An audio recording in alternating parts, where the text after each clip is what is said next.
Do you struggle with inspiration then by the time that you're hitting the notes for, 2 years or 18 months of hitting notes? A little bit, yeah. I mean, I have a lot of topics. My last special, Firing the Maternity Ward, I ended with like a 15-minute joke about taking a friend to get an abortion. Where I was like, even if I thought of a great abortion joke now, I wouldn't put it in the new hour because that's just done for me. Do I have jokes about killing babies in every single hour? Yes, I do. That will always be evergreen to me. But I miss those days in the beginning where there was no subject you had tackled yet. So you could just write about anything.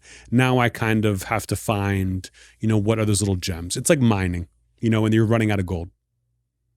Is it getting harder or easier? Yeah, harder. Oh, it's absolutely getting harder. Yeah. Because I know you covered part of that in what we were talking about before, but I would think the amount of confidence that you have somewhere would make it easier. Not necessarily start over at the bottom of the mountain immediately after you've done the special and you realize I've got 18 months of work ahead that's going to be, I think, like grueling, correct? Mm-hmm. Like work that's when you think of the next special after this one, and I put you at the bottom of the mountain, the feeling that sweeps over you is what? Disbelief.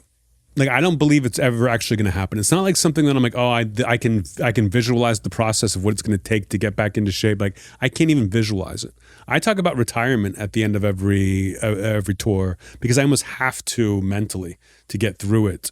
But it's that scratching around and finding one new joke. Once there's one new joke, then I'm like, oh, fuck, this is brilliant. I can't wait to go tell that.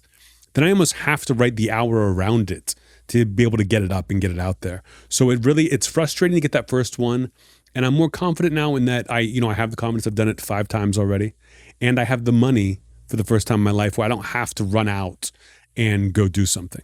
A lot of comics now, you see guys who got a divorce and now they have to go out there and their act just gets really bad because people will go buy tickets, but they're just kind of finding it on stage. And I think that's not always good. Disbelief. When you say first step of the next special is disbelief, you're saying you have no way, you don't know if you can get there. You don't even know.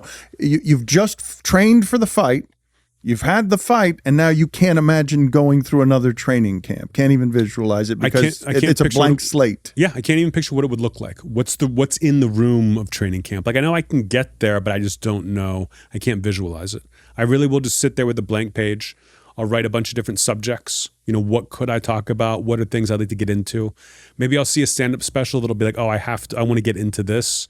And that will inspire me. And I just write as many jokes as I can until one of them catches me. And I'm wrong a lot. Where I'm like, oh, I can't wait to try this out tonight. And the audience is like, what are you fucking talking about? This is terrible. And that's fine. But go back and try it again. They decide. The line between brilliance and hack is so thin that you can think, oh, is this hack? I can't tell. And most of the time it's hack. One of my first jokes was, I had written it. It was, whenever I meet a pretty girl, the first thing I look for is intelligence, because if she doesn't have that, then she's mine. And I remember writing that joke and being like, this is hack.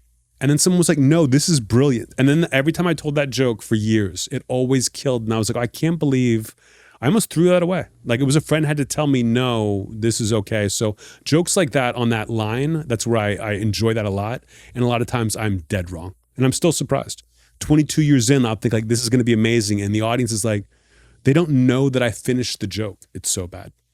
They're still waiting like, and then? Well, and that's like, one no. of your favorite feelings, is it not? Or no?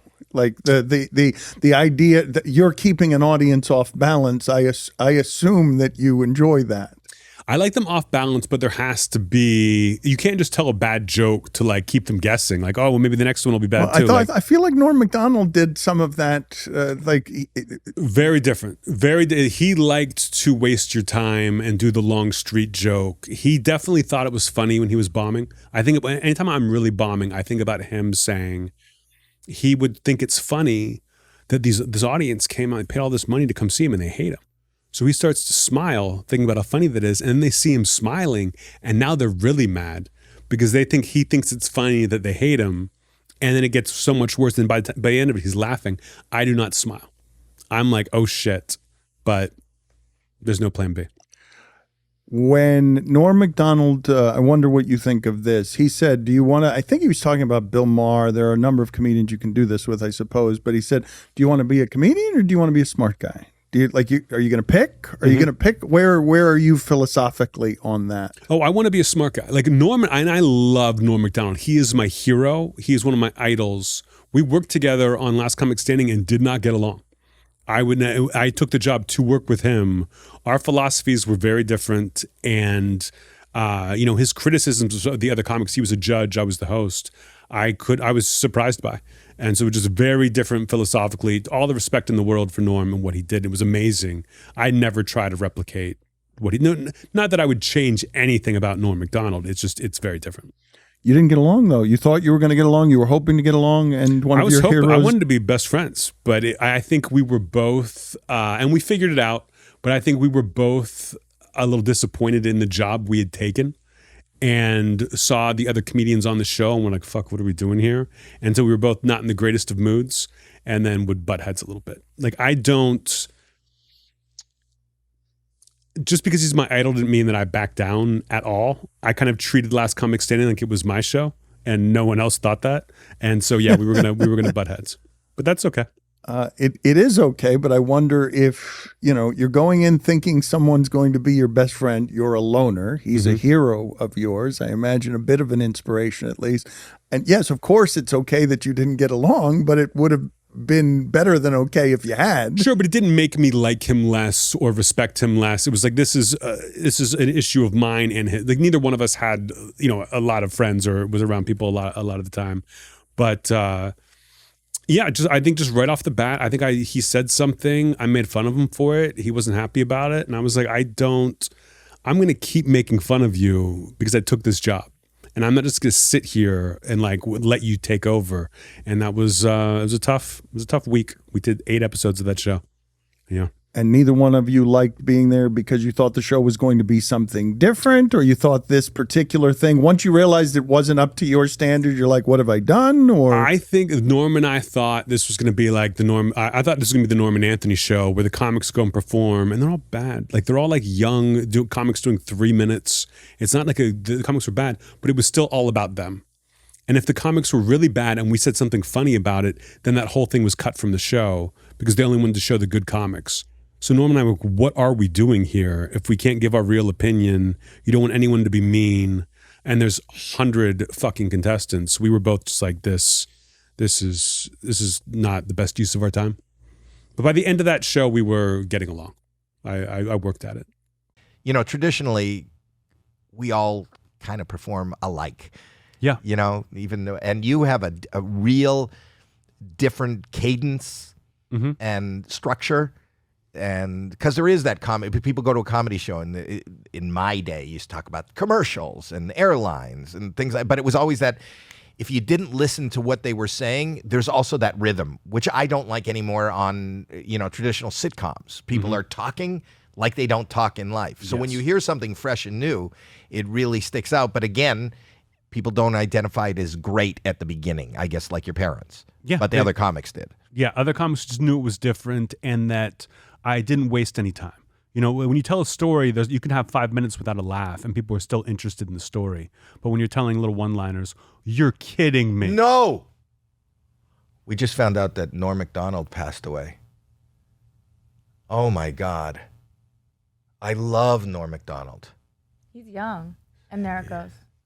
I don't know what to say. Me either. That was breaking news, but you'll know now when you listen to this when we recorded it. Oh, I'm just heartbroken. Jesus. I love Norm. Norm is from my home country, Canada, and from my home club, Yuck Yucks. And I've worked with him many times. Do you know Norm? Yeah, we worked together on Last Comic Standing. I took the job because I wanted to work with Norm MacDonald, and we fought every day. You fought with him? We not like getting, but we would joke back and forth with each other. And it took a little while for us to gel. You know, that he would say something and I would make fun of it, and he was like, "Why is the host making fun of the judge?" Keenan Ivory Wayans, Right. Roseanne, they were all like, "Why is he being mean to us?" And that was just the way I did things. Right. But I was thrilled to be able to work with Norm Macdonald and get to know him a little bit. Huge influence on me of just, if you believe in the joke, the audience doesn't have to necessarily, Right. because you get it. Like his Weekend Update was Amazing. legendary to me and just one of the greatest of all time. These don't affect me that often, but this is a tough. What does it say? I didn't read it. What did he die from? Somebody in the control. What did he pass from? It was cancer. Has he been had sick? cancer? 9 years.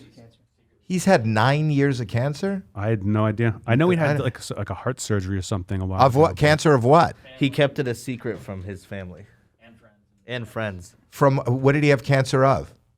We're looking at it right now. Oh my So God! not even fuck. his family knew. I wish I'd been nicer to him.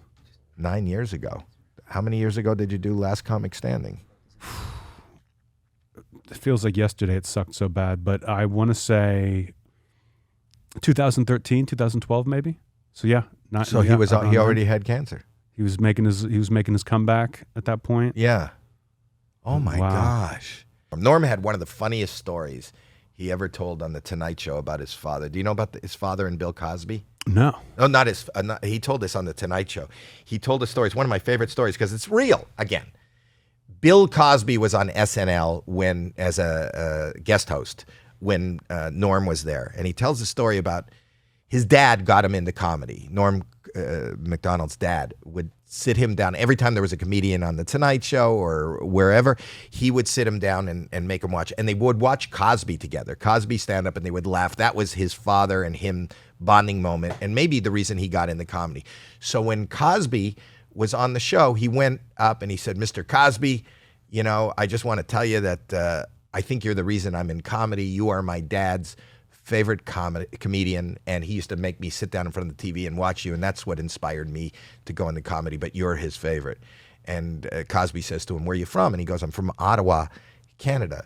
And Cosby says, "I'm playing Ottawa. I'm on tour. I'm going to be playing Ottawa in 2 weeks. Give me your dad's number. I'll call him, and I'll bring him to the show."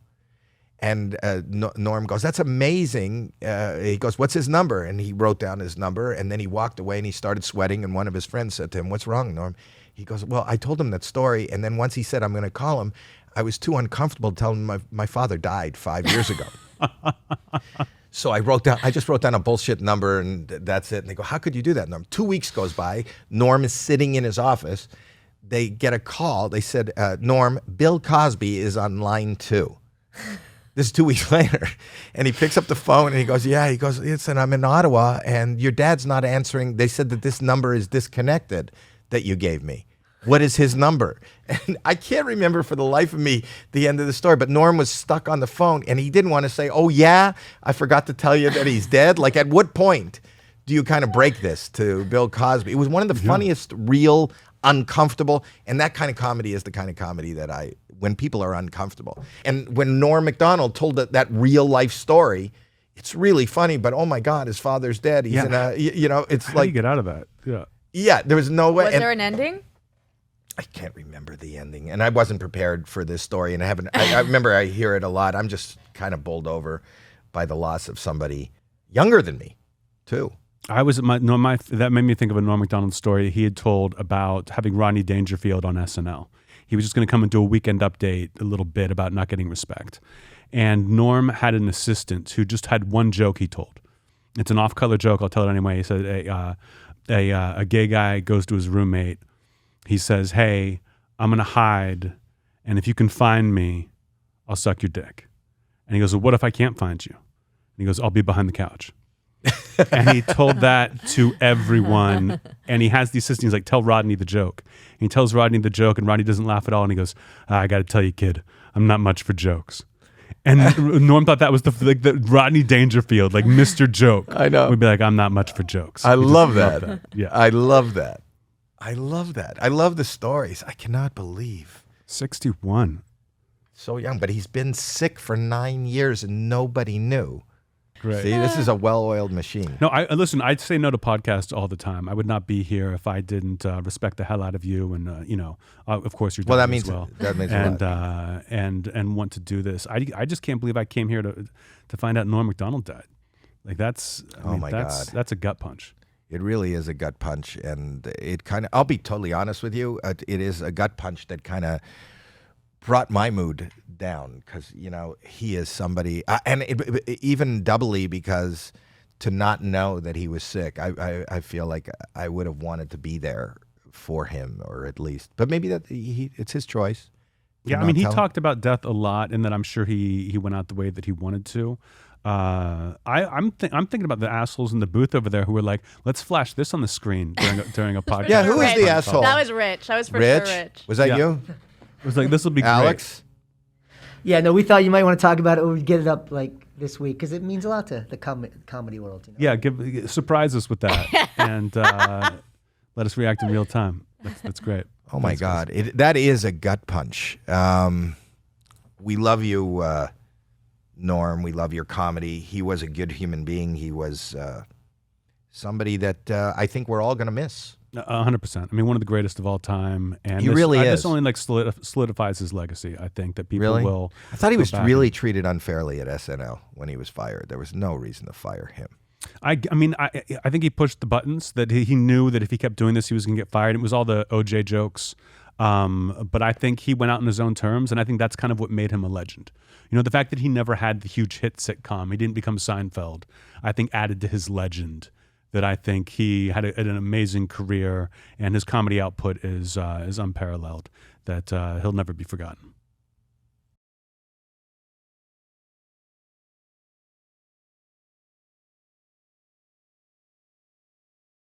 This place is nice. What the hell are you doing?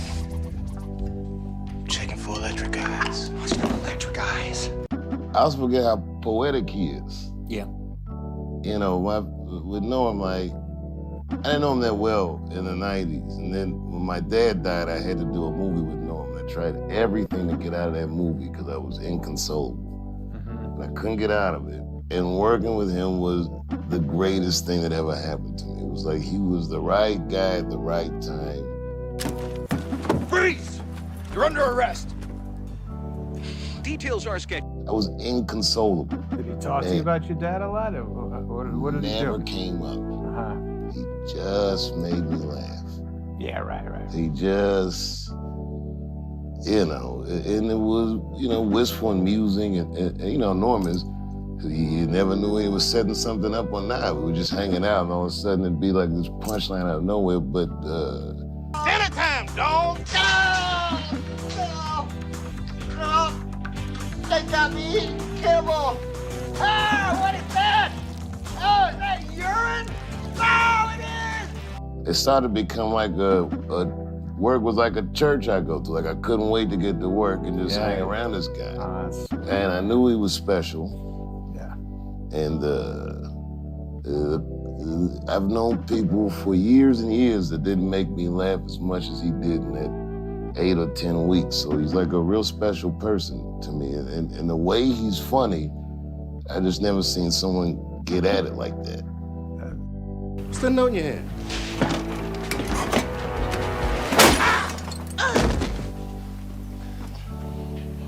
What'd you do that for? I was scared. The last time I saw him was at the Comedy Store. And he was uncharacteristically emotional. Yeah.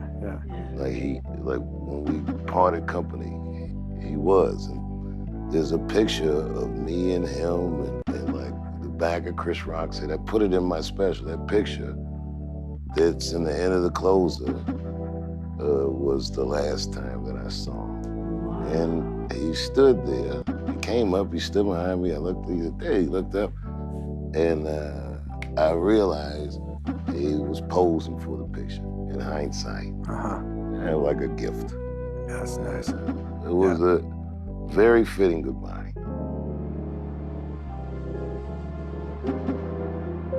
Remember the day before the lockdown, Norm had some set that went viral. it was a cookie jar dunk. Like it was. I remember like me and my buddies in Ohio were all like, "Yo, did you see this NORM MACDONALD set? It was on YouTube. Probably still on there." I wasn't going to talk about the coronavirus, but on the way here I got really ill. It's funny that we all now know how we're going to die.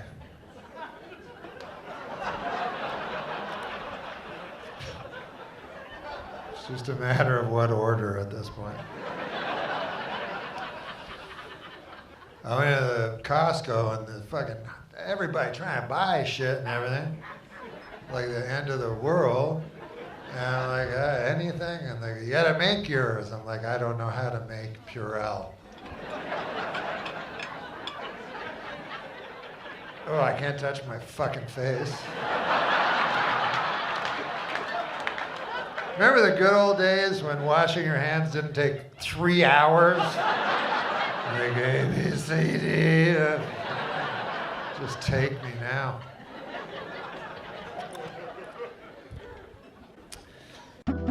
He destroyed. And he even... Oh, right. At the Improv, yeah, right, when he talked about the pandemic. It Yeah. was a Incredible. cookie jar dunk. And you could tell it was off the rip. And it was all that, all the anxiety that the day before the whole world goes into lockdown. Yeah. And he was just on some fuck it. And it felt so good. Again, it made me feel like everything's gonna be fine. So the mind never wanders too far from, like I'll be talking about all kinds of horse shit up here tonight, but every moment I'll be thinking of this disease. Just to let you know. Just getting away from you guys a little bit more. God damn, I can taste the baby laxative in this fucking cocaine. But it was a good idea you made. It was a good choice tonight to come out and sit beside total strangers. At least I might be here. I can run, At least I can flee when I see it. Today there was a story about Dave Chappelle released a special on Netflix today. Oh, he did today? Yeah. And there's a joke in there where he says that it was okay what Kevin Spacey did to Anthony Rapp because Anthony Rapp grew up to be gay anyway. And he went on to say it's actually not okay, but he's taking some heat for it. Do you think it's right or wrong or for him to say something like that? Do you think it's okay to say? Or what do you think? I think Chappelle's the greatest comedian. Yeah. You said something that reminded me of, I don't know what story he was telling me, but the story was, in the beginning of the story, he's telling me he used to go to this Christian revival church. Mm-hmm. And he goes, I didn't really believe any of this stuff. I go, then why'd you go? And I love what he said. I don't even remember what he was talking about. He goes, because it made me feel good. So this is where the old bitch sleeps, huh?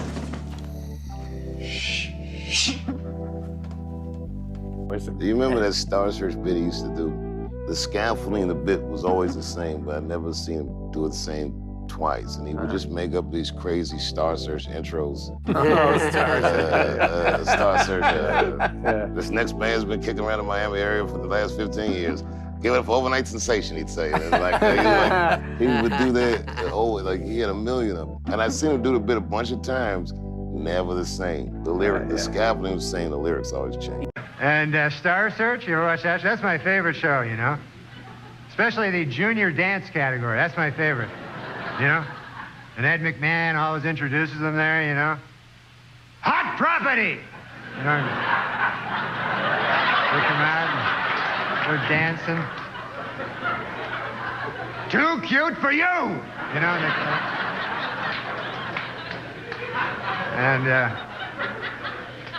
And you don't even see junior dancers anywhere else. That's the only show that you ever see them,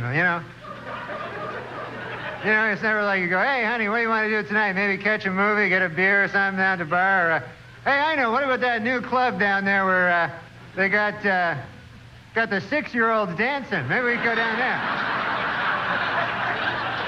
I understand Hot Property is going to be there tonight, you know?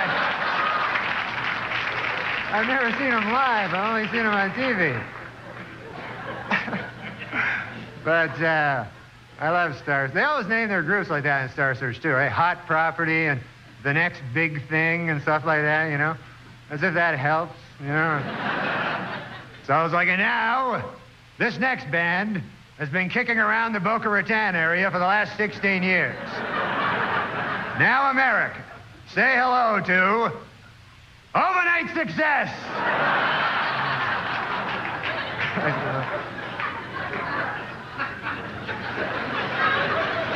Then it always looks bad when they lose, you know, so I was, well, another tough decision for the judges. Our challengers, Overnight Success, receive 1.25 stars.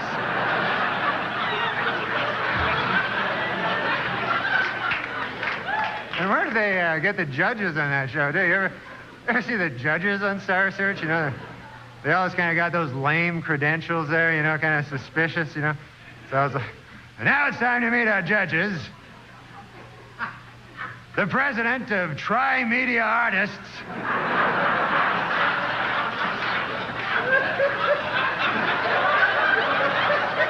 He represents such stars as Metal Lock Lemon. Okay, thanks a lot, folks. There you've been. If any of you wish to be a comedian, study Sticks and Stones, a comedy special from the Peerless One. If you don't consider Chappelle funny, you are wrong. If you are a comedian who does not see that he is the best we have, quit. I used to think Dave Chappelle was the next Pryor. Now I think he's the next MLK. Very proud to count you as a friend, Dave. On Larry King Now, the hilarious Norm MacDonald. So I said, oh, I'll trick them and write a novel and call it a memoir. So do I believe it or not believe it? It's not facts, but it's truth, if that makes any sense. No. Maybe he doesn't want to be president of the United States as much as he wants to be the president of whatever room he's playing that night, which I can understand as a stand-up comedian, which maybe you can understand, because you go and you speak, and it's aphrodisiacal. What brought you down, gambling? Well, some have said it's been the ruin of me, Larry. The ruin? But I don't. But I did go broke twice, and I must say that it was a very cleansing feeling in a way. Plus, what do you sing in the shower? Willie the Wandering Gypsy and Me by Waylon Jennings. You're a little weird, you know. What characteristic? Liking country music doesn't make that's you weird. Characteristic. You have put me in a shower singing. You're the guy that did it. All next on Larry King Now.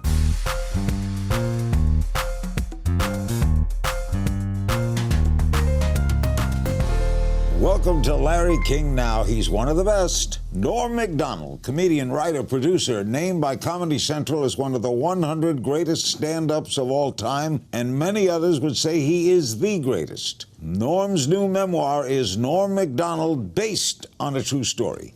It has been met with critical acclaim as a New York Times bestseller, maybe a Pulitzer winner, and most importantly, he's a longtime favorite of this show.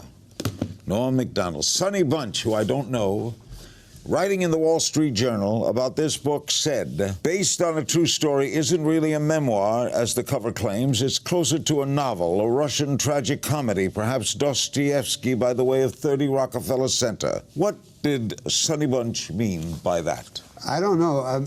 I think your reading bleeds into your writing.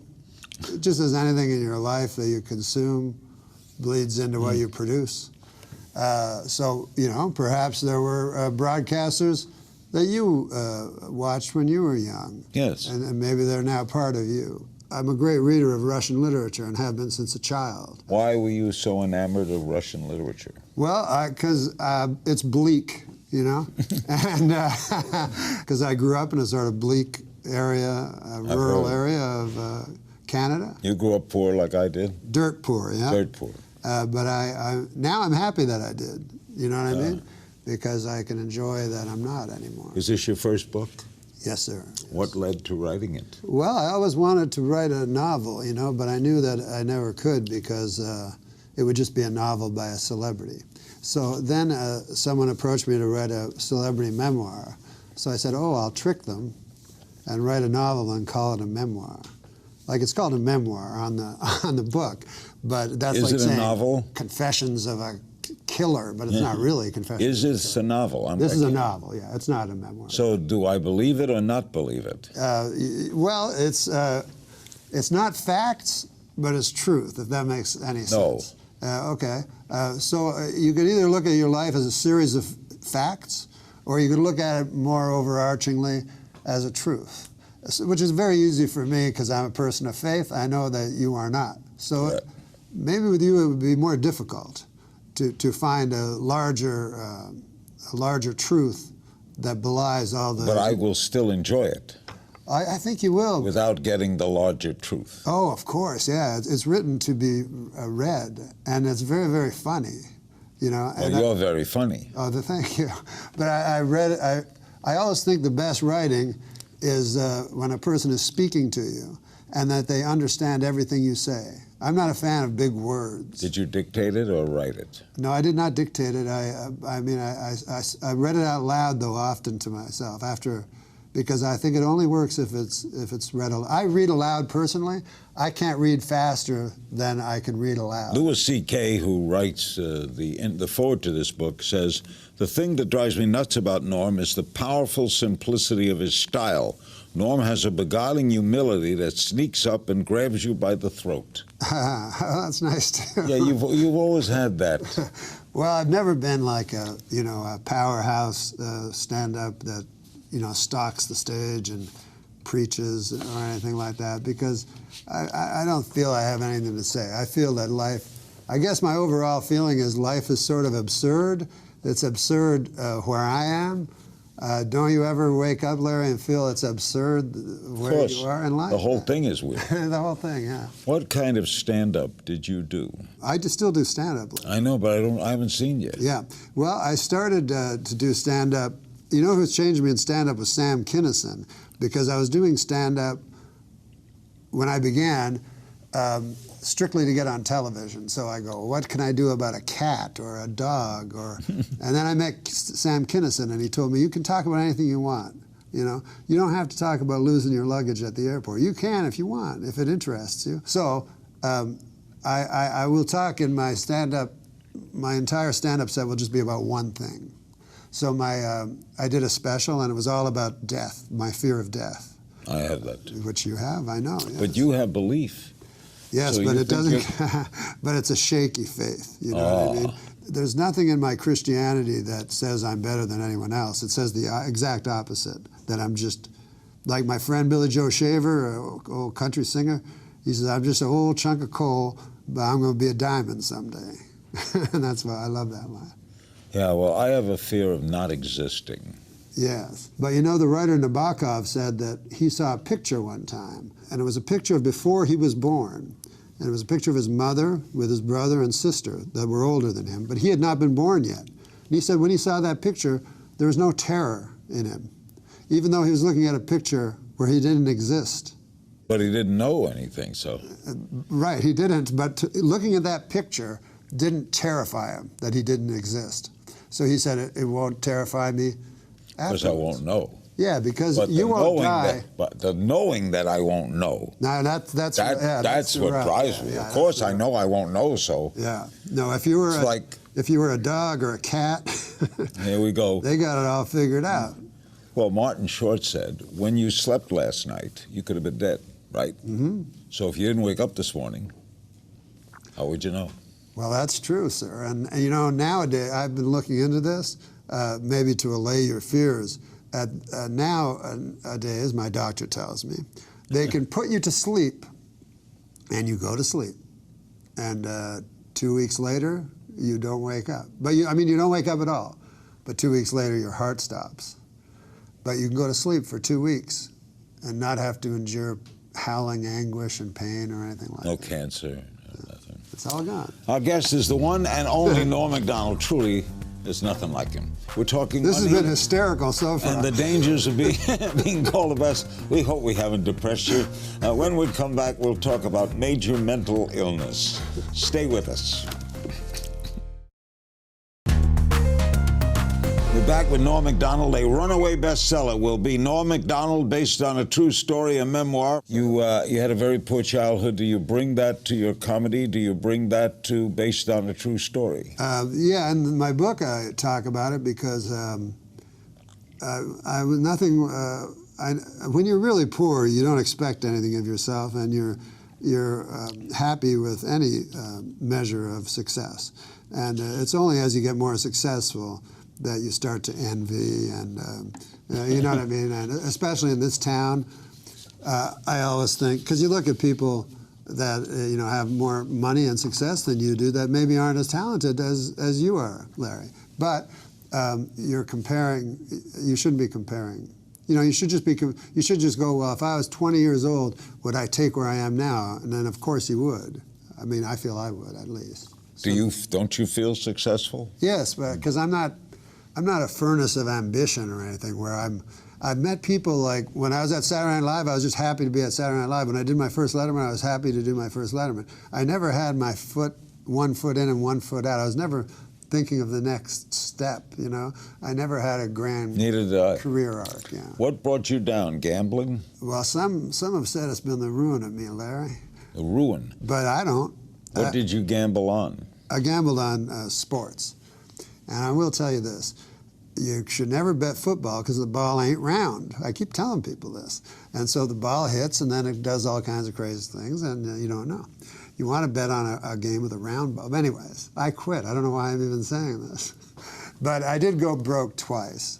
And I must say that it was a very cleansing feeling in a way. Cleansing? Yeah. Well, when you went broke, you had to make money again, right? Yeah. Because you had to go broke twice. Yeah, that's true. Why did you go back to gambling after you made money, knowing that you went broke? Well, it's That's like insanity. On a grander scale, though. How does Donald Trump lose $900 million? It's because he has the guts to make the gamble. You know what I mean? Now, most people, I think, if they got to $3 billion or $4 billion or whatever Mr. Trump is worth, would just sit on it. But he's willing to throw the dice, you know what I mean? And then also take it off his income tax and not pay income tax when he makes money. Yeah, but that's illegal. Well, Mr. Trump is a friend of yours. Yes. I think you would, I know him casually. I've never seen from the man in my meetings with him any trace of racism. No. Any trace of malice. So what do you make of his campaign, which has traces of racism and traces of malice? Well, I don't know. I don't know if he's obviously playing some sort of character, you know. He's got a part here. The part is he's running for president. Yes, exactly. And so I don't know whether to be afraid or not, you know what I mean? You know, there have been in this country times when people like Huey Long or somebody like that came along that raised a little terror in people. But I think personally our democracy is bulletproof to any sort of any chance at fascism, and I don't think Donald Trump even is going that way. But if people are afraid of that, I think our democracy denies that. Do you think he's demagogic? That's not a word, is it? Demagogic? Yeah, that's a word. Well, I guess by dictionary definition he is, you know, because he's, I think maybe the ruin of Donald Trump will be this addiction to playing the halls, you know what I mean? That maybe he doesn't want to be president of the United States as much as he wants to be the president of whatever room he's playing that night, which I can understand as a stand-up comedian, which maybe you can understand, because you go and you speak, and it's aphrodisiacal, you know, to get in front of these people and have... It's the biggest high of all. It's amazing. And they laugh, that's, right? Absolutely. There's no bigger joy. So when he gets the applause, that's enough. I think that's what he loves. I don't know if he wants to be president. What I don't think he'll win. I think he will start a giant television network. Yeah, him and Roger Ailes. And Larry King, maybe. The Trump Network. The Trump Network. And how about Norm Macdonald with comedy specials weekly? I would be your apprentice on the Trump Network. What's the biggest risk Norm has taken? We'll find out and about the future of the last comic standing. Oh, yeah. The book is based on a true story. It's Norm MacDonald, a memoir. We'll be right back. We're back with Norm MacDonald. You're going to love this book. I can't wait to get it. Just breezing through it. It's based on a true story. It's a memoir. So it's a novel, but it's not a novel.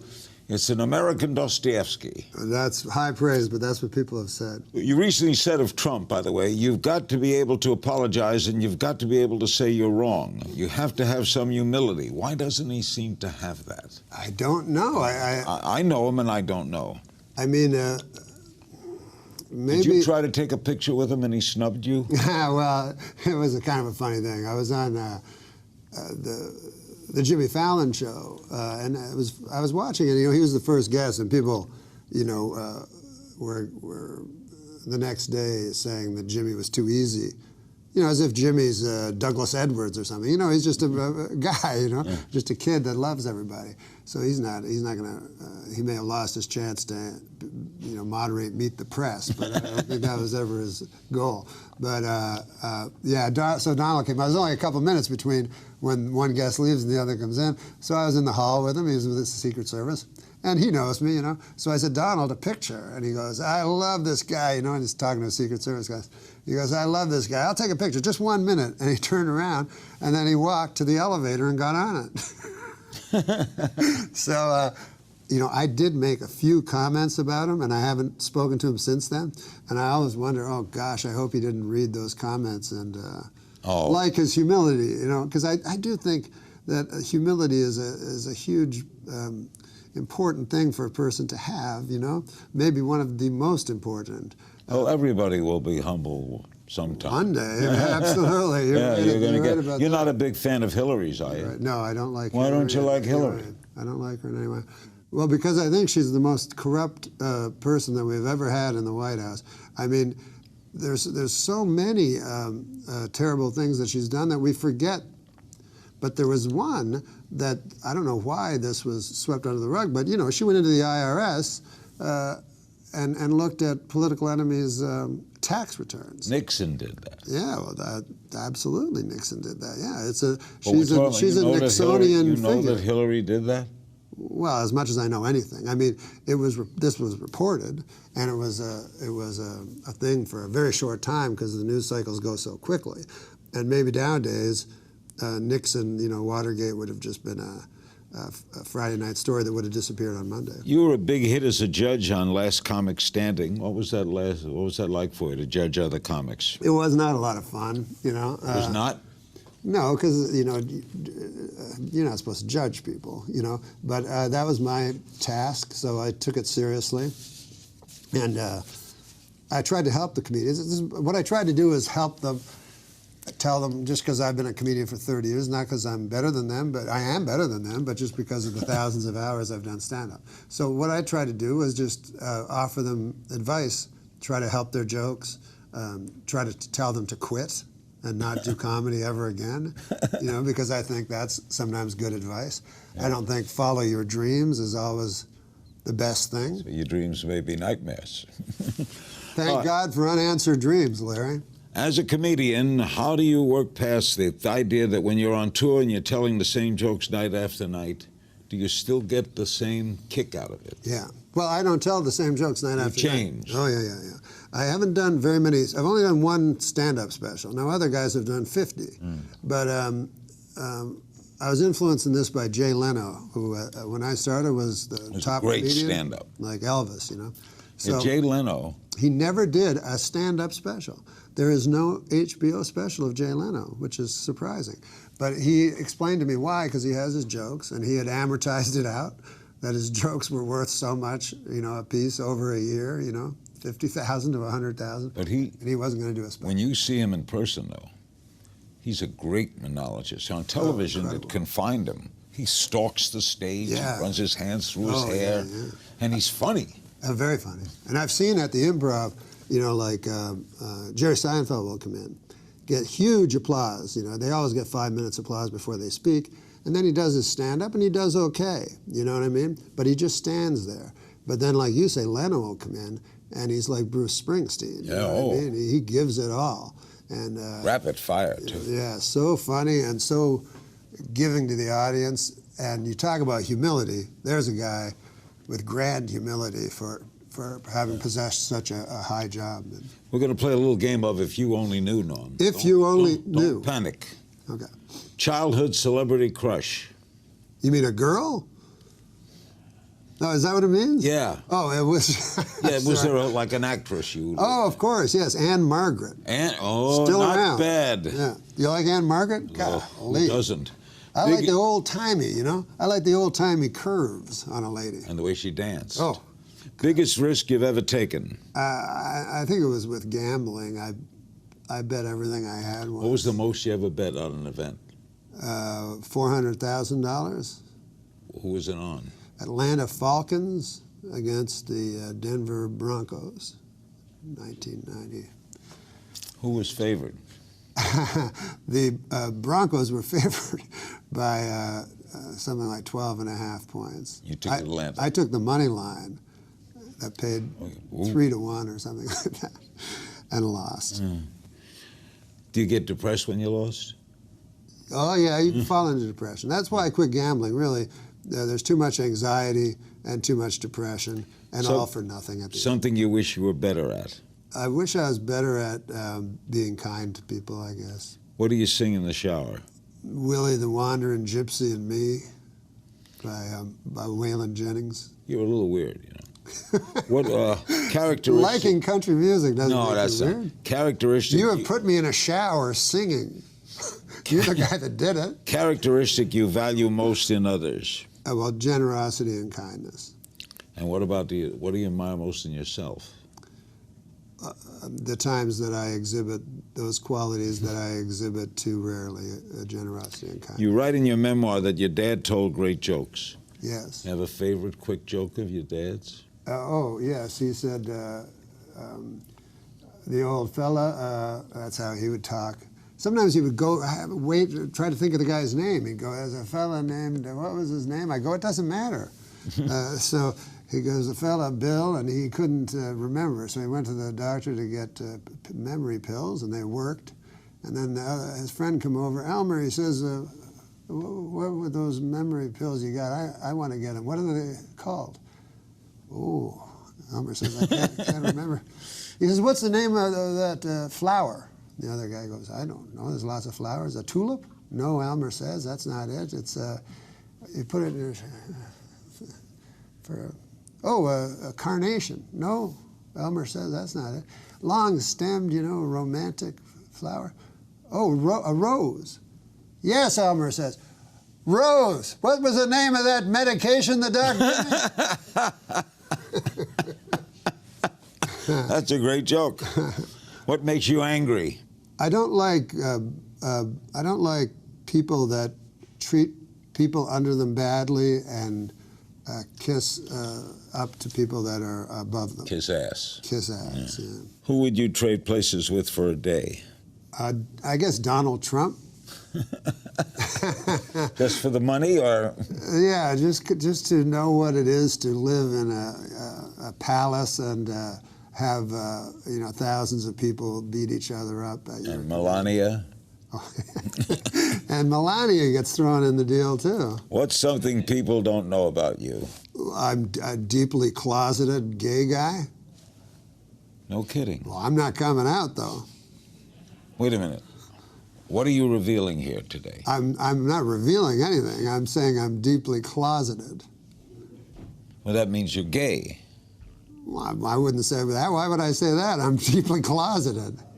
No, but that means you're very, very gay, but you don't want to come out. You're so closeted. That I refuse to say I'm gay. Right. Exactly. But doesn't that mean you're gay? Hey, easy, buddy. Oh, this book will reveal much. Norm MacDonald's based on a true story, a memoir. We can't wait to get on this. When we come back. It's all in the book. You asked, he's answering. Norm will tackle some of your many social media questions after the break. Back back with Norm MacDonald, the book. We'll show it again. Based on a true story, a memoir. Louis C.K. wrote the Indian. All right, here's some social media questions for the great Norm MacDonald. Gina loves hugs. That's her mocking. Gina loves hugs. What's your favorite joke bit? What is there something that makes you laugh all the time? A joke? A joke or a skit or a thought, anything that makes you just... Well, you know who always makes me laugh is the comedy team Bob and Ray. Me too. Oh, really? I used to go watch them work. You saw them live? Oh, I sure did. I interviewed Bob. I would go, they would let me in because I always wanted to be in radio. So I was go to these radio, and they'd let me in and watch them do the voices. Yeah. Oh, they're the best. Incredible. Wally Ballou. Yes, Lee Ballou, because they cut the first part out. But Ray Goulding, I loved because he had that broadcaster voice, like that Ed McMahon, voice, but they do comedy. Our organization, Bob and Ray, is the SLTA. SLTA. What does that stand for? The slow talkers. Slow talkers of America. Of America. America. At GPU Meatball wants to know what you'd like to be remembered for. I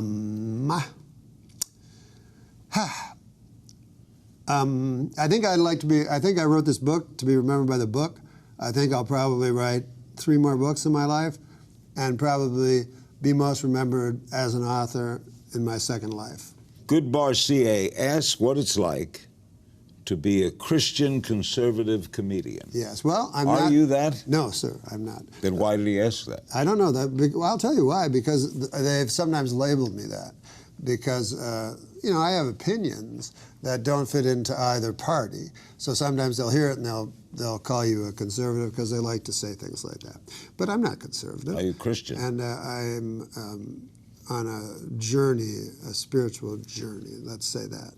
I believe there's a God, but I'm unsure of his nature. So I consult a rabbi often because they're the people that know the Bible the best. And so I've had my time, I've had more time with Judaism than with any other religion. So that's my religion. That's your religion of birth, but you don't believe in anything. I don't believe in anything. But I will say this about the Jewish people, that I love that they live by their beliefs, whereas some Christians, it's just do what you want and get forgiven. Yeah. I kind of prefer the living day-to-day rituals and beliefs. What always grabbed me about Christianity was how Mary convinced Joseph. I don't even have to finish the sentence. How did Mary do it? Anyway. Well, that kid must have been pretty special. Listen, if 3 people show up to your house, one of them has gold. And myrrh. Guy has myrrh. You're like, you don't even know what it is. And so you say, listen, the guy with the frankincense and the myrrh, you could beat it. The guy with the gold. Come on in. Come on in, we can talk. Oblivious1 tweets, I would love hearing anything about Norm's amazing gambling run in Atlantic City. Oh, yes, that's what happened. A friend of mine is very smart said, I've been very lucky with gambling. I've never won. And it was a very profound thing, you know what I mean? Because if you never win, you don't get hooked. But I had a big win. So I was a casual gambler, would go and bet $25 on blackjack. I hit a craps table. I went on a gigantic run. Won, 6 figures, and ever since then, you can't go back. You know what I mean? If you win that much money, you can't go back to $25 bets. Over 100,000. Yeah. Just over. Did you get a little nervous walking out with the cash? I was afraid. I didn't know you were allowed to win that much. So at the craps table, I kept putting the chips in my pocket, because this guy was rolling for, I don't know the game. And I put money down, and then I only had $100. I just put it down, and then I won. And the guy said, you want to press it? And then I didn't want to look stupid. I go, what do you think? So the guy pressed it. He pressed every bet. And anyways, all of a sudden, they were just handing me huge amounts of money. Yeah, I got scared. I started pocketing it. And then I remember at the end, I go, man, I must have won $15,000. And the guy goes, you won a hell of a lot more than that, fella. And then I went, and it was Atlantic City. They don't escort you to your car or anything Vegas like that. they do. Yeah, you just drive into hell. When you get out of that casino, just every sign says, "We'll buy your gold from your teeth." It was horrible. And Dr. L. Cartman wants to know how you feel about the name Norm. Would you change it? Yes. Why? You don't like Norm? Don't like it. I have a sort of a theory that your name maybe contributes to your self-worth or your self-esteem, because it's the way you see it in popular culture. You know, now Norm. When I was young, there was very young. There was a guy on Peyton Place that Chris Connolly played, Norman. You know, and he was kind of like a deeply closeted man. And then there was Norman Bates, Norm from Cheers. They were all fools or deeply closeted homosexuals. Norman, Where Are You? Starring That was Red a funny Fox. play. Yeah. So Norman, Is That You? Norman, Is That You? That was a funny play. That's what I'm thinking. That's the punchline of that Yes, play. and he's gay. Yeah. So anyways, you know, you see enough of these deeply closeted gay guys named Norm, all of a sudden you go, wait a second, am I deeply closeted? In fact, you admitted earlier in this interview that you are. I admitted that I was deeply closeted, but I will never admit I'm gay. So you're deeply closeted about what? Being gay. Thanks very much, Norm. Yes, sir. So much insight. It's all You'll in the get book. more when you read the book. Thanks to my guest, Norm MacDonald. Norm MacDonald, based on a true story, is available now. And as always, you can find me on Twitter at King's Things. And I'll see you next time. Always a pleasure to be on your show. Always great to have you. The master.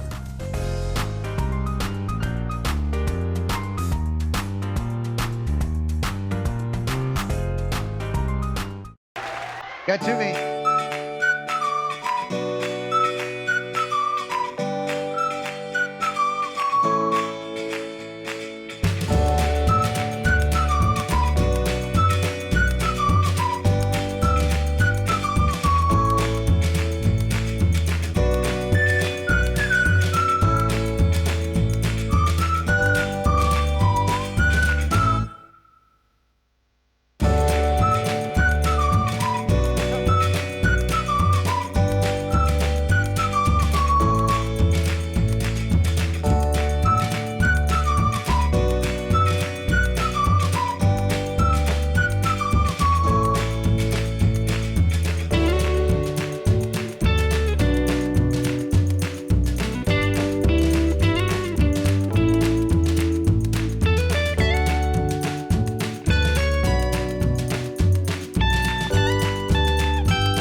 Try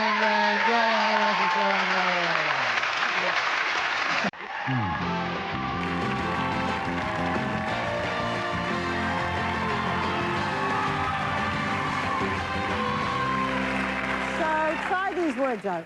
Droll, sarcastic, controversial, hilarious. Well, those are some of the words that are used to describe Norm MacDonald's character on his sitcom, Norm. But as you will see in this clip, people may think twice before they use the words smooth or charming. Take a look. Hey, Lori. Hey, look, I can see your underwear there. You're supposed to see them. Yeah, that's a little desperate, isn't it?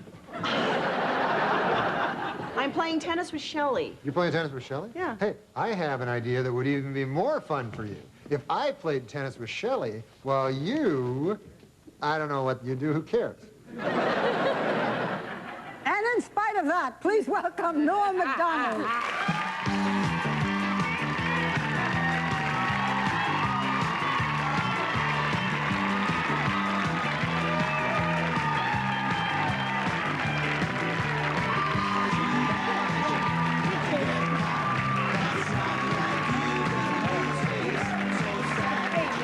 What's up, man? Okay, Norm, you're Canadian. Yes, I am. So what do you think of this whole presidential mess? Well, I hope that the Democrats don't steal the election from the winner, you know, but who knows? You like George Bush, don't you? I love George Bush, man. He's a good man, decent, you know, none of this. He's, you know, he's not a liar, a crook, murderer, or anything like that. So it'd be good to get the. See, I think we should get the homicide out of the White House and get like a fresh start, because we don't want any more murderers. I think we should just go on to the next question. Oh. Who's the murderers? Yeah. Oh, Clinton, he murdered a guy. Yeah, you know, we're not allowed to, you're not allowed to put out no accusations without. That's a little too far. That's the way it does work. Let's just go on to the next question. Yeah. This is not my week. What can I tell you? Oh, it's not mine either, and I'm being very nice, okay? Be a good boy. Now, Norm. Do you never hear that? No. Listen, we don't need I to don't talk want to get about into this, and I don't want to hear it, and this is not the place to make those accusations, and you're supposed to be funny. Let's get on to the next question. So get with it. There you go. This is a live show. Not for nothing, Norm, but you have been properly chastised by Barbara, so I'm now going to ask the next question. I thought it was a matter of record. Shut up. Shut up. Look, Okay. let me do this, okay? I'll tell you what's a matter of record. You will not be invited back if you don't shut up. All right, now. Let's talk football. All right, manslaughter. Let's talk football. Norm, did you ever hear the word? The phone is ringing. I certainly hope that's somebody calling to tell you to go home. Oh, no. Dude, you got a phone ringing. Oh. Answer the phone. Hello? Oh, yeah. Oh, no. The thing is this. There, you know Matt Strauss? Yeah, the producer. The producer. He told me it would be funny. He said, like, why don't you carry a cell phone on and then let it ring and then pretend like there's a guy on it? Is there anybody on it? No, it's a thing. Pretend. You know what, Norm? You're a dead man. Here, you talk to him then. You know what, Barbara? You know what you said about rage at work? Give this man a plate of soup and tell him to shut up. Norm, all right, then. Let's see. Norm. What? Okay, listen, Norm, listen. Not only have you annoyed us, but I've read that you have actually annoyed one of your idols. Who is that? Oh, the great Bill Cosby. Yeah, what'd you do? Oh, my God, I love that guy. He's my hero, you know, just like you, maybe George or Bill Clinton would be your hero. I love. There's no stopping you, is there? No, you seem to like Bill Clinton. They really, and this man leads into our show on Friday night. I know. It's all right, his career's over after this anyway. Who cares? Go ahead, Norm. No, Bill Clinton, who's a great man, obviously. You know, everybody has their opinions, right? Mm-hmm. Are you moving along? No, You're Bill going to get to the Cosby. point. Bill Cosby. Cosby. Oh, Cosby. Oh, God. Cosby. What's in that coffee? What are you drinking in there? Well, Bill Cosby is a great man, first of all. There has never been any accusations toward Bill Cosby about any... Will you just tell us what you did for Bill Cosby? Oh, I met him. I opened for him at a club, and he was a great man, you know. He's my hero of all time. You know how funny Bill Cosby is, Yeah, right? so get to the point. I'm going past menopause. Make the point. Let's go. Not everything has a point. We are learning that, okay? All right, Norm, you want to finish the story, or shall I ask you the next thing? Well, the Bill Cosby thing is this. Dear God. I met Bill Cosby. We're all fans of Bill Cosby, right, Barbara? Yeah. What? Yes. Why don't we talk about the millionaire? Oh, yeah, you know what? Tonight, Norm and I... please. I like Bill Cosby. Let's talk about the millionaire. Norm MacDonald and I are on The Millionaire tonight. Oh, yeah. Well, tell him about that, how you thought he's dumb today. Where do you see him tonight?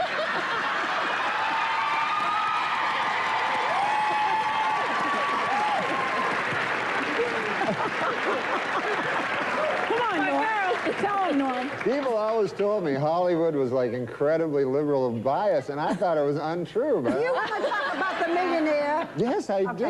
You have 10 seconds to talk about the millionaire. Don't tell how much Don't tell him what I won? No. Oh. You're not allowed to tell anything like that. Well, what are you trying to ask him then? I don't know. Okay. He doesn't answer anything anyway. So we'll tell him. Okay, so he's on The Millionaire tonight, and he's on Friday nights, and on Monday, his taxes will be audited. So he's on Friday nights at 9. He's on The Millionaire at 9. You can play along at home on Enhanced TV. You are a number. I have never met anything like you. We will be right back.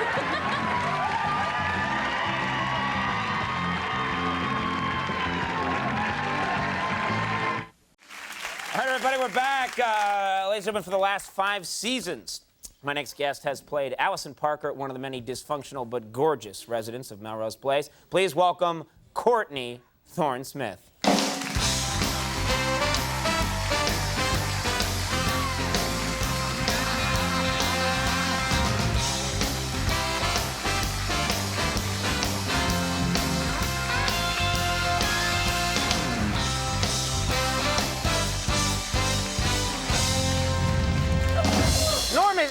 Norm, you're sick and you're all over her like a bear rug. Just leave her alone. No, you know, because before, during the commercial, I was saying I had a huge crush on her. Yeah. And then you said you did too. I said I did. When you were on Day by Day, I developed this big crush on you, and this whole talk show is a scheme to get you here. I liked her when she was on the Tomorrow Show with Tom Snyder. Not the Tomorrow Show, but the Later Show. He says to me in the break. You have no idea who I am. Yeah, no, I know from that show. That's all. He says to me, "Oh, I really like her. I saw her. I really think she's great. I really have a crush on her." And I said, "Where? You saw her at Melrose Place?" He said, "No, I was watching Tom Snyder, and she was on, and she was a great guest." And I said, "Wait a minute, that's the show that's opposite our show. Why weren't you watching our show, pal?" Because I wasn't on it that night. All right, no, stay. We have exciting stuff to talk about. You've been on this show, Melrose Place, for 5 years. For 5 years. And now you're leaving. Why are you leaving? It's time. You know? I mean, how many times feel do you like be Oprah. fired, rehired, drunk, sober? I understand. know. I Thank understand. you. Yes, I see. You mean you got tired of because they had your character pretty much go insane, go through all these really weird... Allison has been through so much. I was sexually harassed, carjacked, had an affair with a married man who then tried to rape me and then shot himself while on the phone with me. I was drunk, sober. While getting sober, though, I got to have an affair. Did he do all that with stuff David while on the Elliott. phone with you, Yeah, or just he shot was a sex himself? addict. Wait, I'm curious. No, I was on the phone in the office, which makes it really awkward. All right, okay. And he was in Seattle, and he shot himself. Oh, my God. While he was on the phone. I know. Yeah, and so you finally said there's no more that this character can do, right? I can't do any more. I've been married and divorced and widowed, and it's too much. What's going to happen in the season finale? Can you give us a tip for all those fans out there? What's going to happen? I can't tell you. Okay. You'd be mad at Good me night, if I everybody. did. We had a good time. No, I mean, but give us some sense of is it one of those? Because every year they try and have a season finale where everybody gets into a Zeppelin and blows up. Something. Well, now you've given it away. It's a Zeppelin. It's a Zeppelin. All right. Are you talking about Melrose Place? No, because You're the biggest ass I ever met. I love you for it. No, because I swear to God, and when I lived in L.A., I lived on the actual street called Melrose Place. There's an actual street. There's a Melrose. Is there really a Melrose There's really place? a Melrose Place. Okay, You all know right. this, right? Yes, it's true. So they opened a restaurant called Melrose Place on it, Uh-huh. and then it's right beside my house. And every time I go out, there's all these like tourists, and then these tourists, like they're always fat and they're taking pictures, standing in front of this restaurant. Uh-huh. Yeah.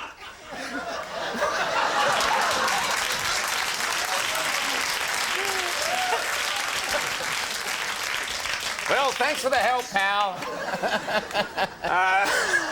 He'll get over it. You'll see. Now, I got to ask you about this because we brought... Shut up. That makes it all right. Well, I want to talk to you about something because this came up earlier in the show accidentally because I didn't know what Norm was going to talk about tonight, and it's best sometimes if I don't know. But he mentioned Carrot Top. You are making a movie with Carrot Top, right? I made a movie with Carrot Top. Okay. You've made a movie with Carrot Top. It's not out yet. No, it's Can you not put the out yet. picture up of Carrot Top again just so we can all see him? Oh, there it is again, yeah. All right. Okay. Wait a minute, she left Melrose Place to do a movie with Carrot Top? That's where I'm going, my friend. This begs the question now, why a movie with Carrot Top? Why a movie with Carrot Top? I mean, no, I don't know much about Carrot Top, you know? I don't know much about him. I'm a little jealous because he's a red-haired comedian, and I felt like maybe you'd do a movie with me first, then move on to Carrot Top, then to Ralph Mal from Happy Days. You know, sort of the three. There's an order in which you do movies with the redheads. What's he like, first of all? He's extraordinarily sweet. Nice guy. He really is. And he worked very hard, and he was adorable. And he works with a lot of props and stuff, too, right? Not in the movie. Oh, in the movie they took his props away? They took his props away. That's a bad time to suddenly take away everything you know about comedy. You know, you've been using props now all your life for comedy. Now we're going to take them away when you make your first movie. Was he okay, though, with it? He was cool? He was great. He did a wonderful job. Do you have a scene where you and him embrace? Yeah, lots of making out. Oh, for God's sake. Nothing but making out. All right. It's like 9.5 weeks, but Carrot Top. Basically is what we were doing. Wow! I gotta check out that movie. Is it called 9.5 Seconds?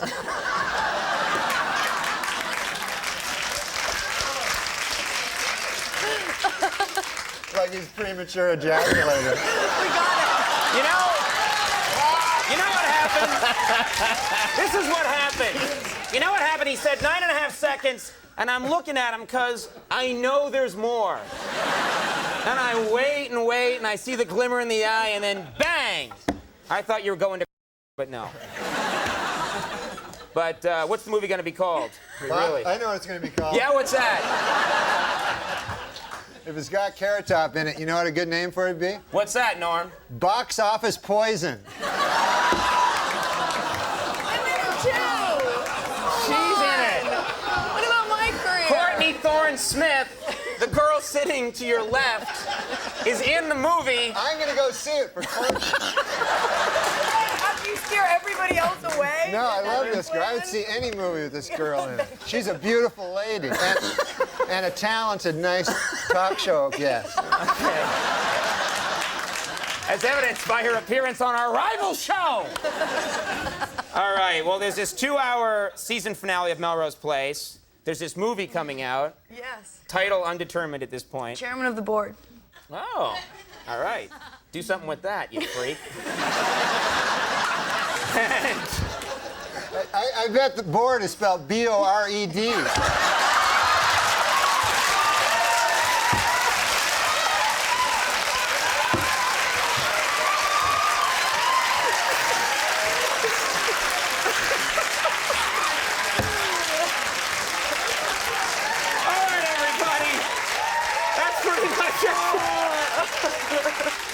We're going to take a break now. We're going to have Collective Soul in a second. Courtney Thorne-Smith, we hope she's still our friend. We do love her. Judge Lance Ito this week barred all potential jurors from reading Faye Resnick's controversial new book, Nicole Brown Simpson, Diary of a Life Interrupted. The judge also barred them from reading Faye Resnick's other new book entitled Judge Lance Ito is a Big Fruit. And now it's time for Weekend Update's movie reviews. This week I saw Interview with the Vampire. And here's my review. Not gay enough.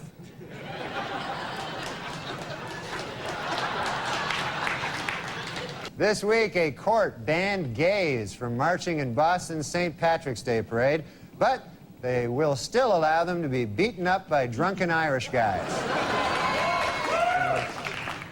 I'm afraid to know what you're applauding at there. Okay. Meanwhile, Elton John continues to deny rumors that he is engaged to his tennis racket.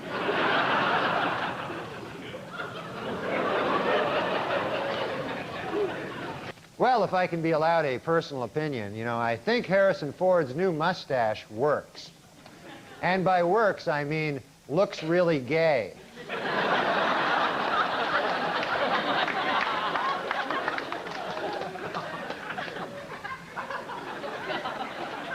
In overseas news, an attempt to lift the ban on gays serving in the British Armed Forces has been defeated in Parliament. This raises a difficult legal question. How do you exactly tell if a British guy is gay?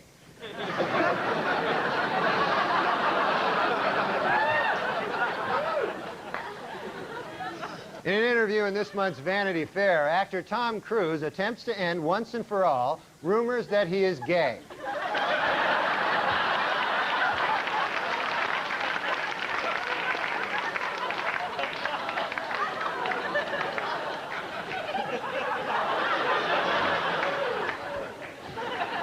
Meanwhile, the U.S. Army is dealing with a scandal of its own as dozens of female recruits have charged drill instructors with sexual harassment, intimidation, and even sexual assault. Analysts are calling it the best argument yet for gays in the military. Jonathan Schmitz, the Jenny Jones guest who killed his secret gay admirer because of his fear and hatred of homosexuality, has been sentenced to 25 years in prison. Well, I guess that plan backfired, huh?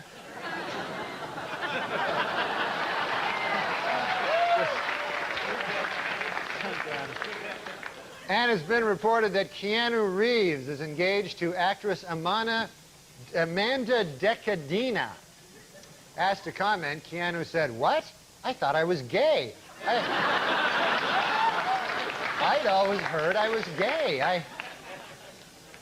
Beginning in March, DC Comics will change Superman's traditional red and blue costume to a new form-fitting bodysuit. The problem with the old costume? Not gay enough.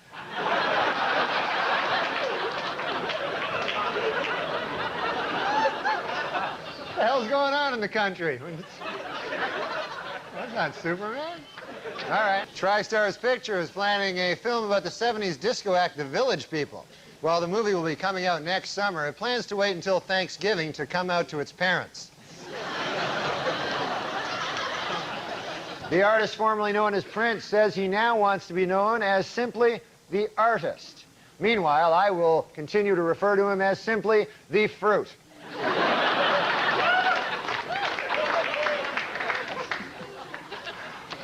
In other music news, several major acts are on tour this month, including the Counting Crows, Metallica, and the Fruit. A study on weight loss revealed this week that women who participate in a weekly diet program lost 50% more weight, snacked less, and bought more fruits and vegetables than women in general. Which just goes to prove my new theory: Richard Simmons is gay.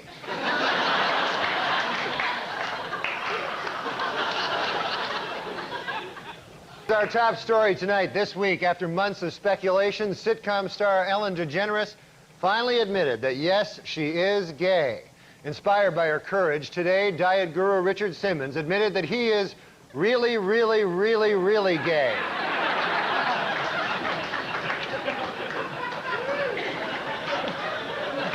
And the other big thing I read the newspapers, I also read the magazines, you know? The periodical. Yeah, the periodical. Yeah. And I was reading, I don't know if you read the cover of Time magazine, but they got the cover this week is a lady saying, I'm gay. Yeah. That's Ellen DeGeneres, Yeah. I think. Yeah. Yeah. But that's got to be a slow news week, a lady saying she's gay. That's a big story. I guess. Yeah. And, but it's brave of her, though. You know, it's brave. Yeah. It's brave Takes of her. a great deal of personal courage. Yeah. And I'll tell you what, I read just this morning that Richard Simmons now, to take it even further, he now is making a statement that he's really, really, really gay.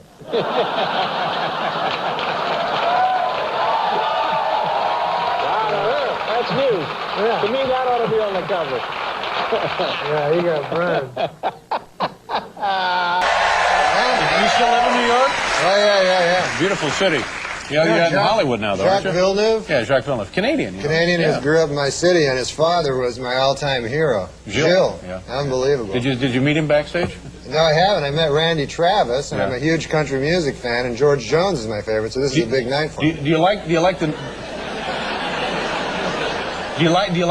new country or you like the old country? No, the new is gay.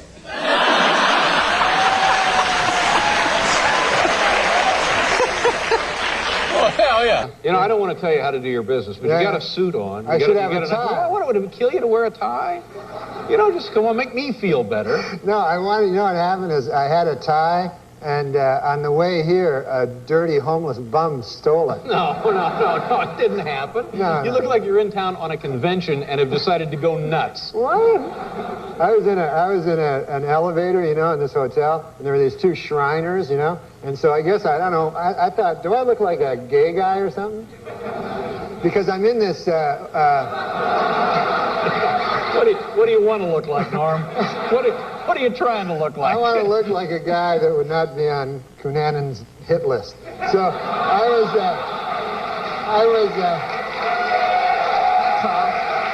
simple as that. But I'm on this elevator, you know, and there's these three Shriner guys, you know, the Shriners, they wear the hats. Funny hats. And sure. so they were going, hey, how you doing there, fella? You know, so I go, I'm all right. And I'm wearing the suit, you know, because I'm at this hotel. And so then they go, yeah, he goes, hey, they go, later on tonight, we got a party going on up in our room. They go, we got some booze there, some broads, you know. The guy says, you like the broads, don't you? Yeah? So I go, yeah, no, I like the broads, you know. He goes, oh, yeah, no, I know, I wasn't saying anything. I just see by your suit there, I thought maybe you were kind of a how do you do. How do you do? What the hell does that mean? That's a gay man. Oh.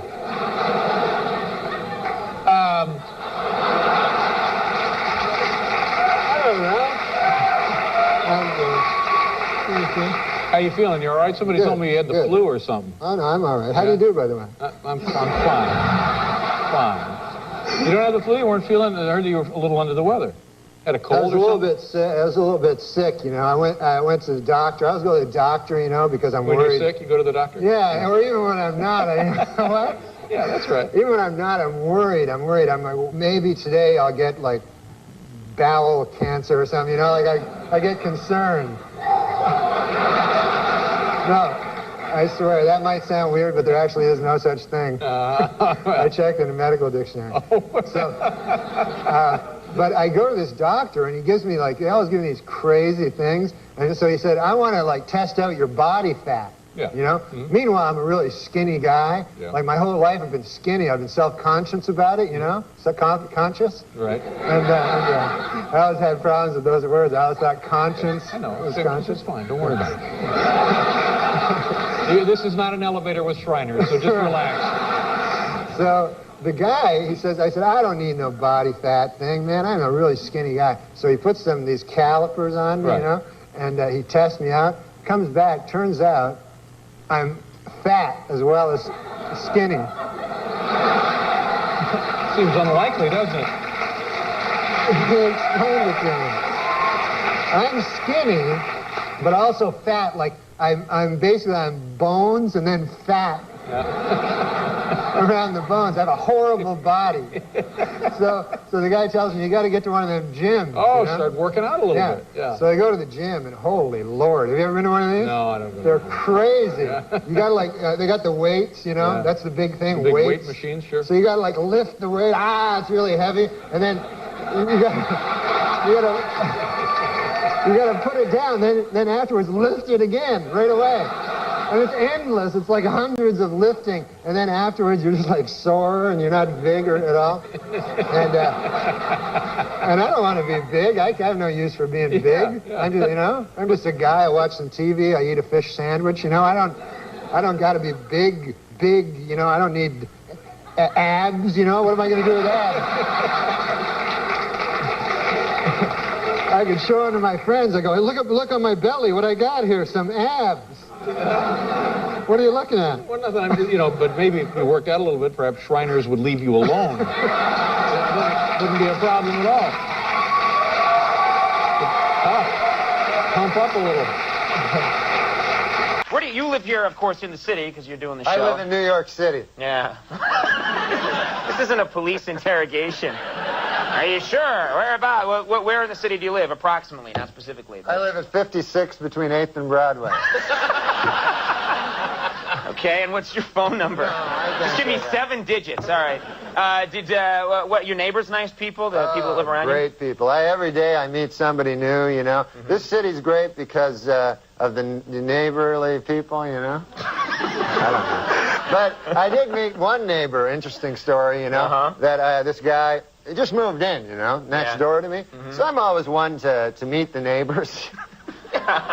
You like to chat with the neighbors, yeah because, so I went over to the guy, I knocked on the door next door to where I live, and I say to the guy, I said, hey, I'm your new neighbor, and I said, good to see you, nice to run into you, welcome to the neighborhood, And so the guy, I said, what do you do for a living there, sir? If you don't mind me asking. What do you do for a living? I'm a nightclub comic, I tell the guy. So he says to me, I work down at the University of Science there. He says, that's a good school, by the way. I can't remember the exact place. Sure. But he says, I'm a professor of logic. Oh. So I says to the guy, he says, logic. Now, what the hell is that? I never heard tell of that. He says, oh, well, he says it's a kind of a pattern of syllogistic. Well, he says it's hard to explain. He says, why don't I give you an example? So I said, fair enough. Why don't you do that? So the guy says, well, he says, let me ask you a question. He says, do you own a doghouse? So I go, yes, I do. He says, well, then that means you probably have a dog. I said, yes. He says, well, that means you're likely you have a family if you have a dog. I said, yes, I do. He said, well, then that means you got kids, you're married. I said, yes, I am. He says, well, then you're a heterosexual man. I said, yes, sir, I am. He says, well, you see, that's logic there. I asked if simply from finding out you had a doghouse, I made this series of inferences, and I found that you're a heterosexual man simply from the fact that you had a doghouse. Well, I said, good God, isn't that something? Okay. So I said, well, I won't waste any more of your time there, neighbor. And I said, I'll see you later. See you around. Okay. So I said, come by one day and have a chicken with me. So anyways, I left. So I go to get a bus, to the bus stop. And I walk down to the bus stop, and I'm still thinking about this thing that happened to me, And I'm standing at the bus, and no bus coming at all, and 5 or 6 of us standing around, and one guy lights up a cigarette there, and he goes, as soon as you light up a cigarette, the bus comes. And he smokes the whole damn cigarette, no bus comes. Right. So I said to the guy, well, that theory really worked, huh? And the guy goes, well, sometimes it works. Anyways, the guy goes, what's new with you? I go, well, I had an interesting thing happen to me today. I said, I met my neighbor. And he goes, oh, yeah?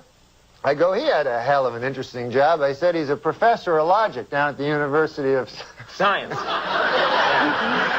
And so the guy says, is that so? He says, professor of logic. He goes, what the hell is that, logic?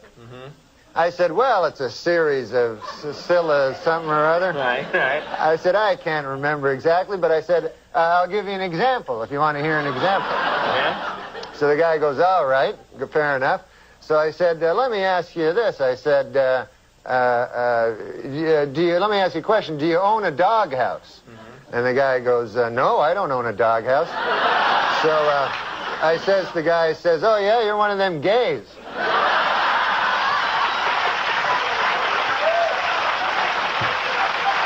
And it worked, right?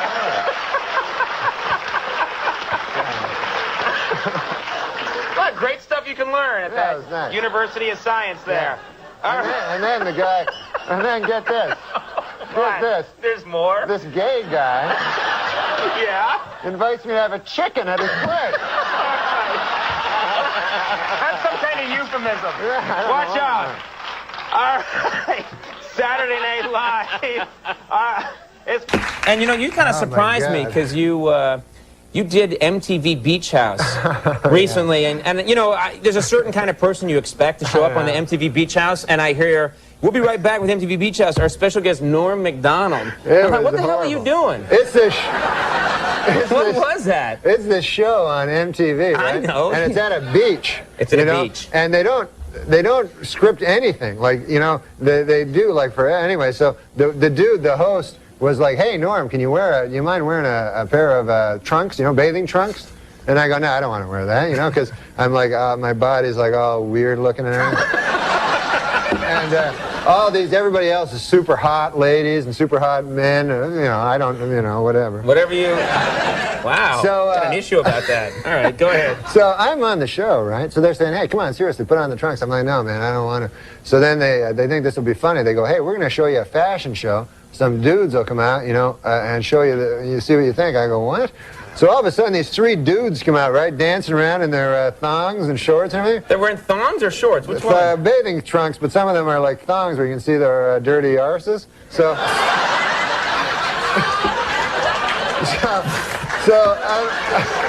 so I'm like watching it, you know, and I'm like, oh, man. Chaucer. Yeah, go ahead. So I'm like, oh, I guess it is. Okay, go Old ahead. English. So I said, you know, oh, yeah, no, I'm pretending to go, oh, yeah, that's funny, right? And you do a lot of that at MTV, yeah. So then the guy, the host, he goes to this one guy who was very, very, very gay. He goes, what? How do you know that?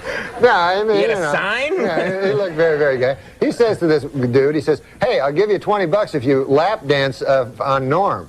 You know what I mean? Right. All of a sudden, this dude like, hey, $20. I guess he didn't have much money. Starts running towards me, right? So I look up, here's this nude, almost nude dude running towards me, right? So I think in my head, okay, man, pretty soon the guy's going to be writhing around on my lap with his ass, you know?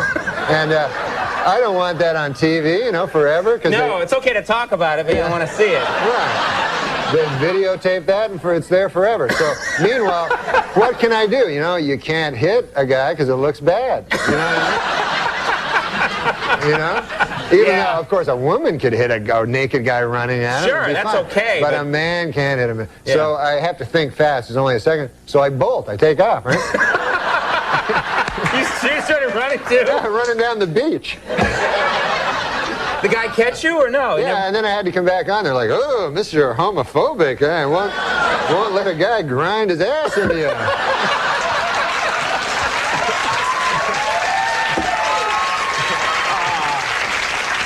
You got to work on that. But here's the problem with taking pictures. Yeah. Photographers are largely flamboyantly gay. Right. And so then when they take, a good look for them is a flamboyantly gay look. Right. So when they take your picture, you know, they want you to look flamboyantly gay, and then you're like, can I look a little less flamboyantly gay? And they're like, no, this is good. I'm like, I'm wearing a dress.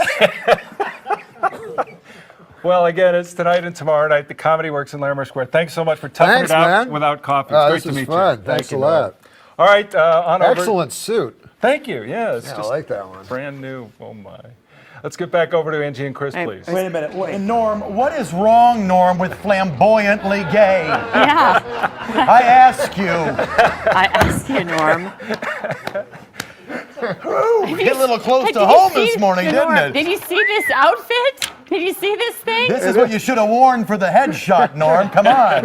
Panache. It is cool. Huh? Come on. You wore that between what he's wearing now and ending up in the dress. That was Yeah. halfway. It is cool. Norm could have worn this. Oh, yeah. Wow. Hey, Johnny Weir called. He wants his outfit back. Oh, hey now. He's talking to you too, not me. I don't know who he's talking I don't to. know. Maybe he's talking to me. Because Johnny Weir looked fabulous in this. Look good in either one of these outfits. Yes, he If this was a memoir, if this were a memoir, Yeah. I would put juicy things from my own life. Right. Right. Like, what kind of things would you put in there that nobody knows? Well, I guess the biggest thing that nobody knows about me is I'm a deeply closeted gay man. What? I mean, that's. You're a gay man? I'm not gay. I said I'm deeply closeted. I'm as straight as an arrow. So you're a gay man who won't admit it? No. Do you know what deeply closeted means? Yeah. It means a man who will not acknowledge that he's gay. Yes. So I'm telling you, I'm not gay. I got a wife. You got a wife? I just got married because I thought, go through that charade, keep appearances up. Oh, yeah. Trump? I didn't mean Trump. I guess I feel as a closeted gay man living in a deeply, like a sham of a marriage, I have the right to say more, but I guess I don't. You know, on your last show, I came out as a deeply closeted gay man. Yeah. And I'm not gay. But David, on one time, this is a true story, and Dave, you'll attest to this, bought me a beautiful leather jacket. Oh, that's right. Well out of my price range. Mm-hmm. Now, I'm no one to take charity.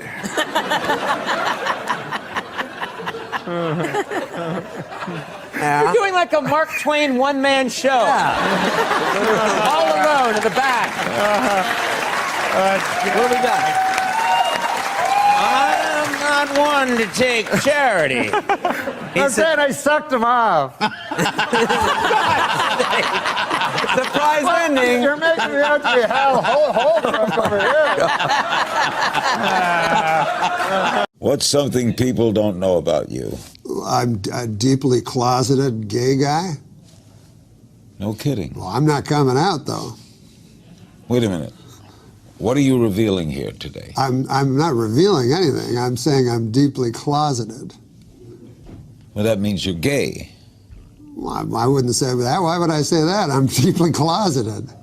No, but that means you're very, very gay, but you don't want to come out. You're so closeted. That I refuse to say I'm gay. Right. Exactly. But doesn't that mean you're gay? Hey, easy, buddy. Oh, this book will reveal much. Now, Norm, when I was young, there was very young, there was a guy on Peyton Place that Chris Connolly played, Norman, you know, and he was kind of like a deeply closeted man. And then there was Norman Bates, Norm from Cheers. They were all fools or deeply closeted homosexuals. Norman, Where Are You? Starring That was Red a funny Fox. play. Yeah. So, Norman, Is That You? Norman, Is That You? That was a funny play. That's what I'm thinking. That's the punchline of that play. Yes, and he's gay. Yeah. So anyways, you know, you see enough of these deeply closeted gay guys named Norm, all of a sudden you go, wait a second, am I deeply closeted? In fact, you admitted earlier in this interview that you are. I admitted that I was deeply closeted, but I will never admit I'm gay. So you're deeply closeted about what? Being gay. I've been on a lot of shows, but there's no better crowd than you right here. I'll tell you that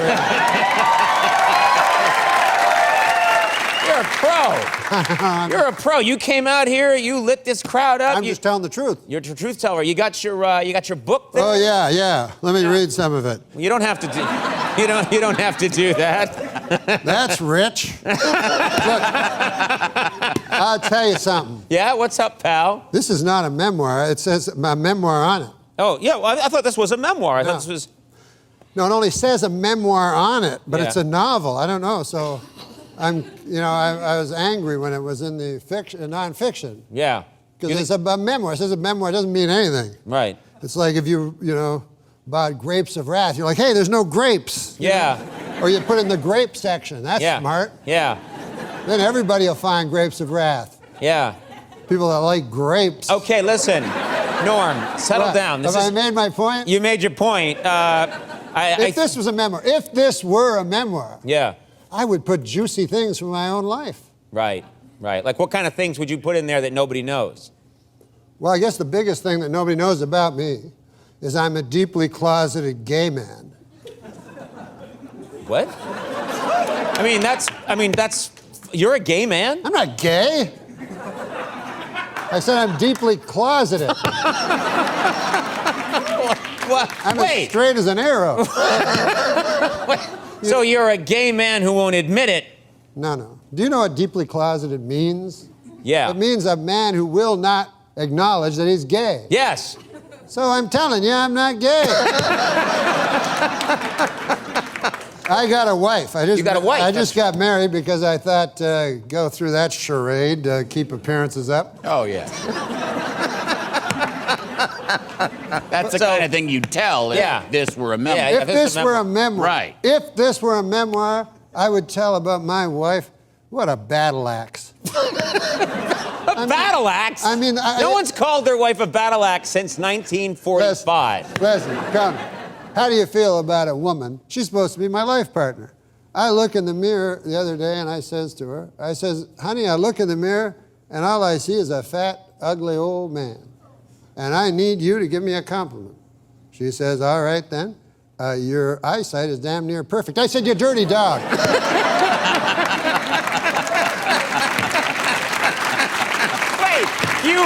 You called her a dirty dog? A dirty dog. A dirty dog. We have fights constantly. Oh, you do you? Oh, and sometimes it bleeds over. Like we were driving in a car. We went past a bunch of animals. There was a pig, a cow. And I admit this is a little cruel. You were kind of mad at her at the time. I was mad at her. So I said, hey, you see that pig, that cow, horse? That remind you of any of your relatives? She says, yeah, my in-laws. I said, you dirty dog. Oh, wow.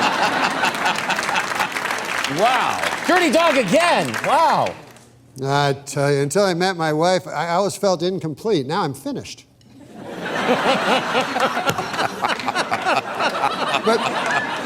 I will say this. What is going on? I will say this. What is going on? I will say this is this. a 1935 radio show. Henny Youngman, ladies and gentlemen. Okay. What's that you say there, Norm? Let me see. Norm, what's that you say? Tell us more, Norm. We're going to take a break for Chesterfield figurettes. Well, let me say something more modern and stylish then. Okay. My wife went into a coma. Oh, I'm sorry to hear that. And the doctor said to me, you won't hear this from any 1935 comic. He says to me, there's one way to wake her up, but it's a little unconventional. You go in there and you have oral sex with her. I said, by God. He says, I've seen it work. I said, well, I'm willing to try. So I go in there, I'm in there about 5 minutes, and I come out. I said, Doc, she's choking.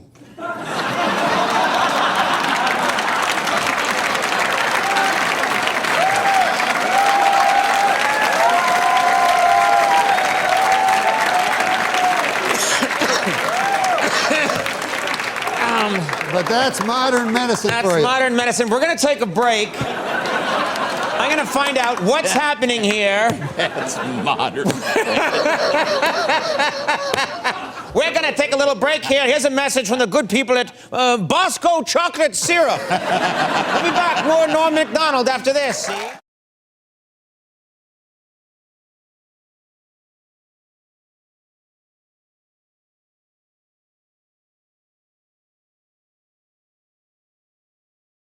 Thanks for nothing, Google. What I wanted to show you is how easy it is to watch yourself and other live streams on your tablet device. On the computer. On the computer. Yeah. Go ahead and hit play there. Okay. It's Oh, right I there see. in my. It's so simple. Do you see your face? Oh yeah, it's me with a huge fat fucking face. Yeah, I didn't want to be the one to say it. Yeah, I've been having a lot of trouble. My doctor, he said he's not a very nice guy. He said, open your mouth and say oink.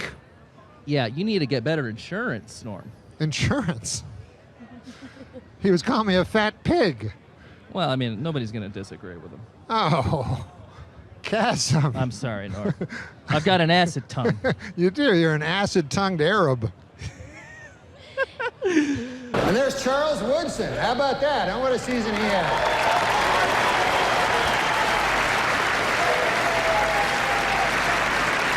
Great, Manny. He became the first defensive player to win the Heisman Trophy. And congratulations, Charles.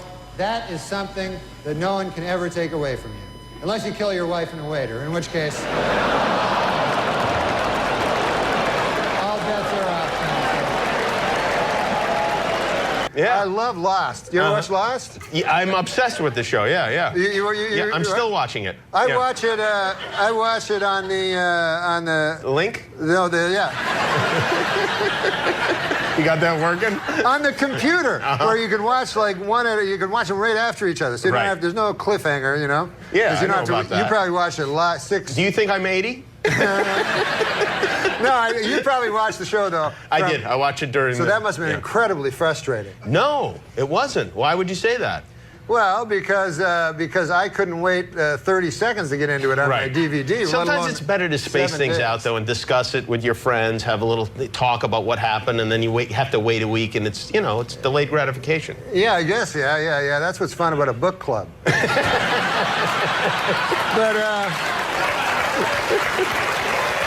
We're joined by the talented trio called the Lonely Island. Yeah, who you will know be what I on the call big. them? What do you call them? I call them Sandberg and the other couple of fellows. The Mind Squad The is other how Rolling Stone put it. I got a heavy foot. There's a real stream of consciousness thing happening here, Norm. Yeah, it's called conversation. All right. Are you talking about Melrose Place? No, because You're the biggest ass I ever met. And I love you for it. No, because I swear to God, and when I lived in L.A., I lived on the actual street called Melrose Place. There's an actual street. There's a Melrose. Is there really a Melrose There's really place? a Melrose Place. Okay. You all know right. this, right? Yes, it's true. So they opened a restaurant called Melrose Place on it, and then it's right beside my house. And every time I go out, there's all these retards, like tourists, and then these tourist retards, like they're always fat and they're taking pictures, standing in front of this restaurant. Yeah.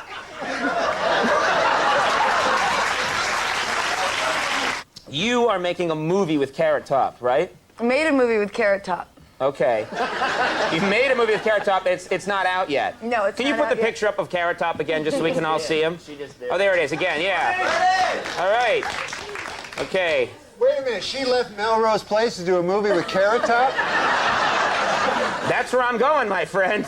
He was great. He did a wonderful job. Do you have a scene where you and him embrace? Yeah, lots of making out. Oh, for God's sake. Nothing but making out. All right. It's like 9.5 weeks, but Carrot Top. we were doing. Wow. I gotta check out that movie. Is it called 9.5 Seconds?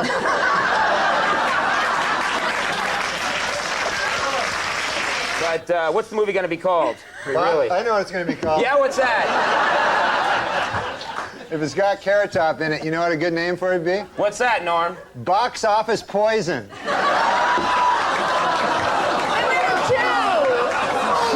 it. What about my career? Courtney Thorne Smith. Well, there's this 2-hour season finale of Melrose Place. There's this movie coming out. Yes. Title undetermined at this point. Chairman of the board. Oh, all right. Do something with that, you freak. I bet the board is spelled B-O-R-E-D.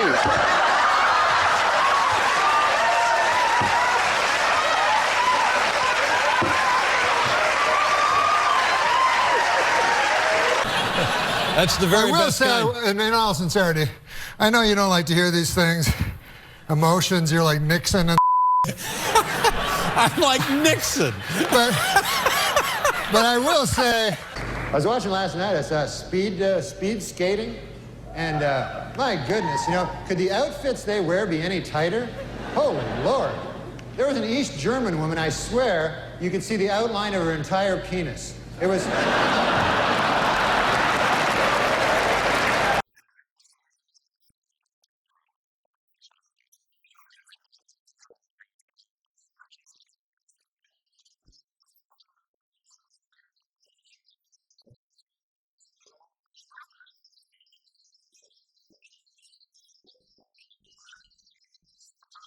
This is Viagra. It's insane. And you know what it's for? Impotent people. All right, it's for impotent guys. So get this. I read this. The pill can make your cock hard for 4 hours. Right. So now, who has the 4-hour hard cock? The impotent guy.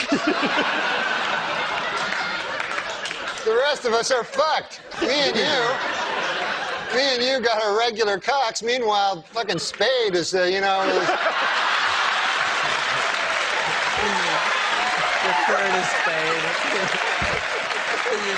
Of course, that's the big story in here in Washington is the recent marriage between NBC's Andrea Mitchell and Alan Greenspan, who is 71 years old. And this is sweet, you know, I didn't know this. They wrote their own vows, you know. She promised to love, honor, and speak into his good ear. So that was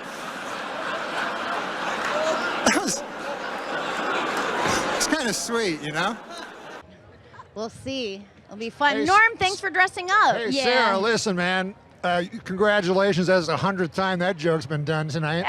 But I also want to tell you, I do like that he picked Kemp. I like Kemp. Oh, yeah? He had a strange thing. Did you hear that quote he said? He said he's closer to minorities than the other candidates because he says he showered with a lot of black guys. Did you hear that? What? He says because he used to be on the Buffalo Bills. That's right, he was a football player. Is that true? He said that? Yeah, he said that the other day. He said he has a closer feel for the minorities because he's showered with so many black guys. Mm-hmm. But, you know, I don't know if that's, well, how you want to pick your president, right? Showered with a lot of black guys? I don't know.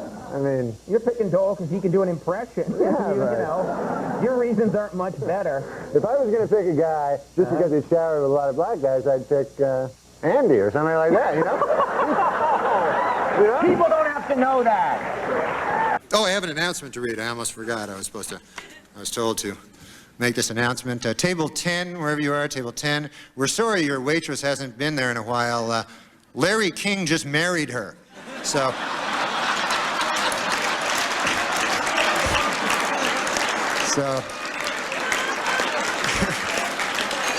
Do you have a hero? Norman Fell from Three's Company. That's your hero? Yeah. Mr. Roper. Yeah. No, Mr. Roper? Yeah. That's not a good hero. That's all I got. Better than this guy's hero is some gay porn actor. Anyway. What are you talking about? What? I don't know. Boomer Esiason is with us. Boomer. How you doing, buddy?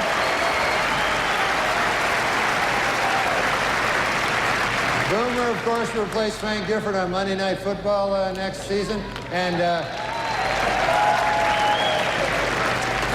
Frank told reporters that this will allow him to spend more time with his wife and children. Then he broke down and cried for 45 minutes. So, what the hell am I? And here I am, you know, I look out, I see President Bill Clinton, you know, I see Secretary of State Madeleine Albright, you know, media mogul Rupert Murdoch, you know, broadcast legend Larry King, you know, pornographer Larry Flint, you know, Dick Morris. The list is starting to drop off a little, folks, but still, you get the idea. It's daunting. Well, there's all kinds of sports celebrities in the audience tonight. I see Tiger Woods right there. Tiger Woods, how about that, huh?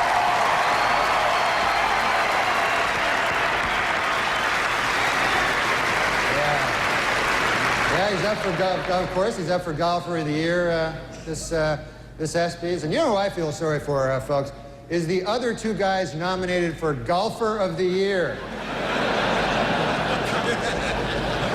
You see these guys getting ready, you know? It's like, hey, honey, have you seen my tuxedo? No, not the good one. The one I wear when I'm going to get my ass kicked. Have you seen that one? We got a lot of power here, a lot of juice. Mr. Rule Arledge is here, of course, the chairman of ABC News, you know, and a lot of crazy stories coming out of that division, you know. You know, stories about this person sleeping with that person and all that, you know. Scandal after scandal. And if you heard the latest, I heard this just the other day. There's a rumor that last week, a certain, I don't want to say who it is, a certain gentleman in ABC News, he went to a party and he got really drunk and he ended up having sex with his own wife. I don't know.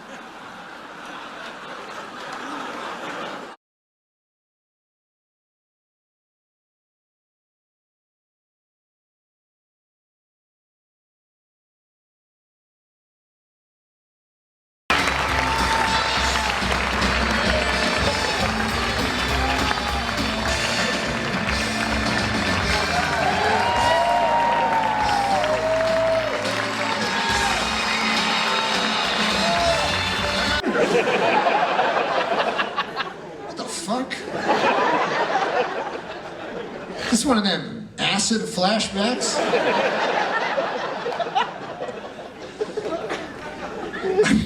I did acid when I was 17 years old, 4 times. That's the last time I did it. And I remember when I did it, everybody would tell me, they go, hey, listen, you gotta be careful because you'll get a flashback.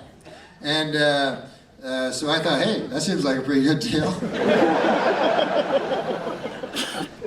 So I went to my drug dealer, Frank. I said, listen, I understand you got a drug on the market now where I give you $5, I get high now, and then I get high 20 years later?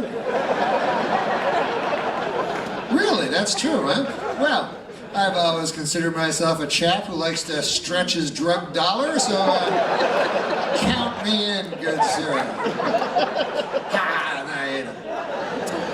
Anyways, I'm here to tell you that 10 years has passed, 20, even 25, and still no flashbacks. Huge jip that turned out to be. Well, what are you gonna do? Just more horse shit by the big acid companies, that's all it really is. I don't want to get all Bill Maher on you here or anything, but if you think the acid companies in this country care about you, the little fella, then you're living a fool's paradise. All they care about is the third quarter profit. I don't even know what a third quarter profit is, but I know it fits in that sentence.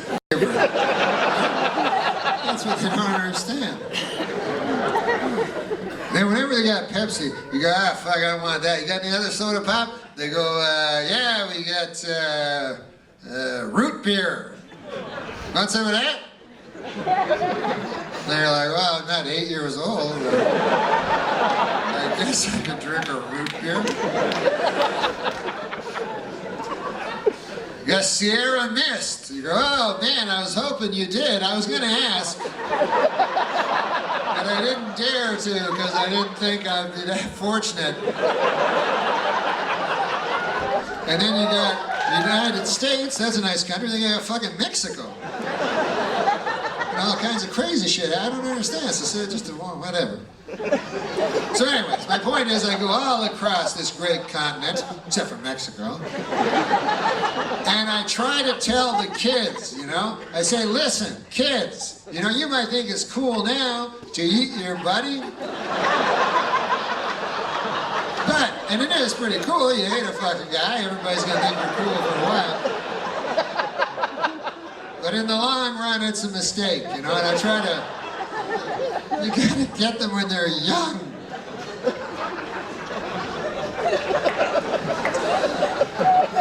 But sometimes I think I'm kind of on my high horse when it comes to cannibalism, because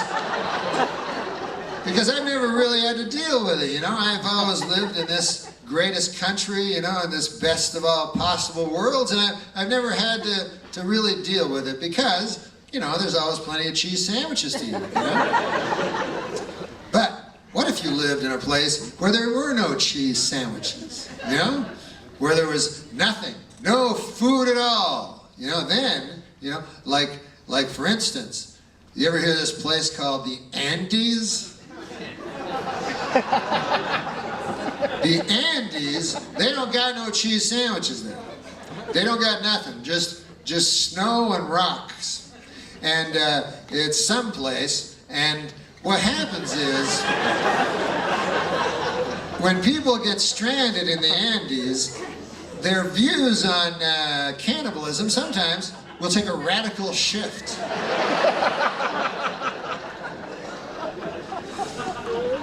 That's why I never go to the Andes. I make a point of never going to the Andes. Some people, they do. They go, listen, travel agent, I want to go somewhere. Me and the wife, Gertrude, we want to go away. And the kids are, they're around all the time and everything. And we seem to have lost we want to rekindle. You ever hear that? And we want to go someplace where there's an island with a hammock. And we thought we'd lie on the hammock, rekindle, and then come back. How's that sound? And also, we want to fly over the Andes to get to that place. Is there anything you got? We'd like a small plane. If you got a small plane, we gotta go in the dead of winter. This is our only conditions that we need. The dead of winter, a small white plane. If it could be white as possible. Is there a plane that you have that's pure white? Anyways, that's their choice. So anyways, they take off on the plane, and of course, naturally, it immediately crashes into the Andes. And nobody's surprised, you know. It even says right on the boarding pass, it goes, lay over a mountain. So, you don't have to be that guy with the big thing to realize that's a clue. You know? But Sherlock Holmes. But, magnifying glass. I remember both. I remember two things at once.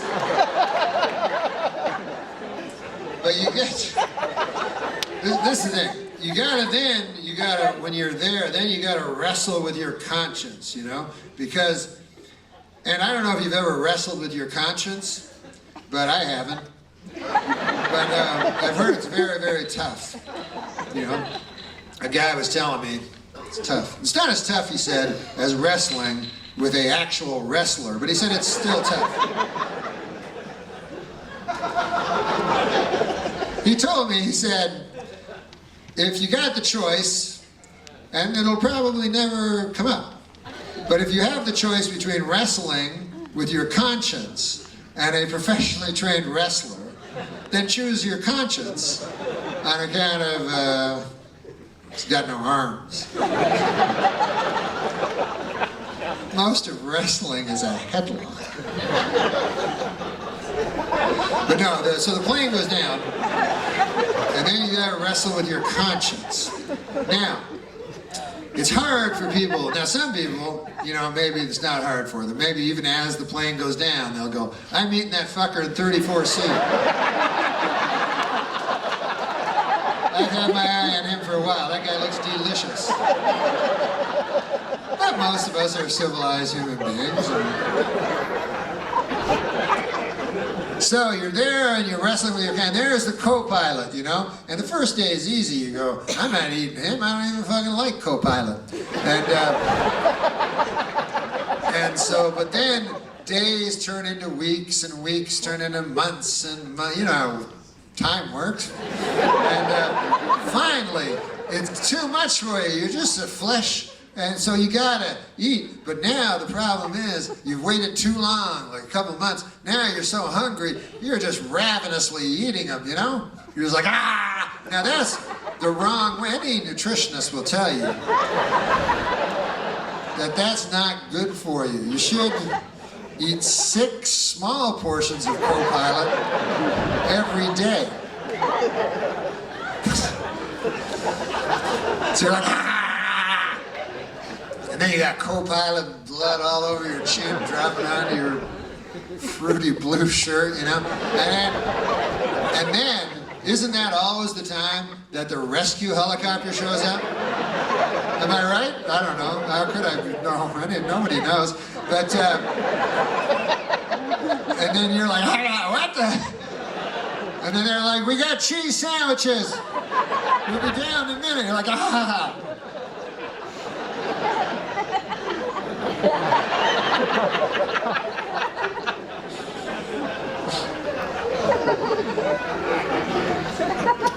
God damn.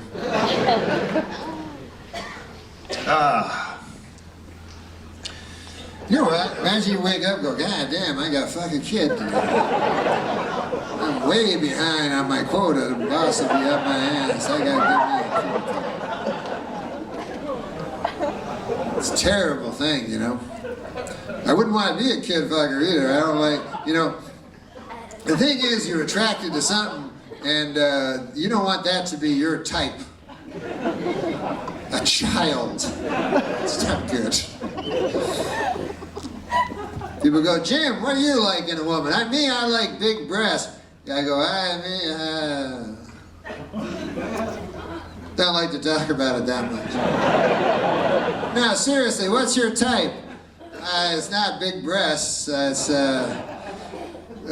infants. 1,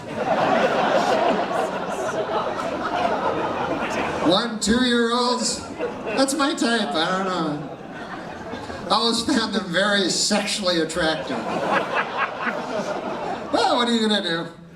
You go, what are you? I go, I'm a Lutheran. You go, what, are you fucking retarded? I'm a Episcopalian.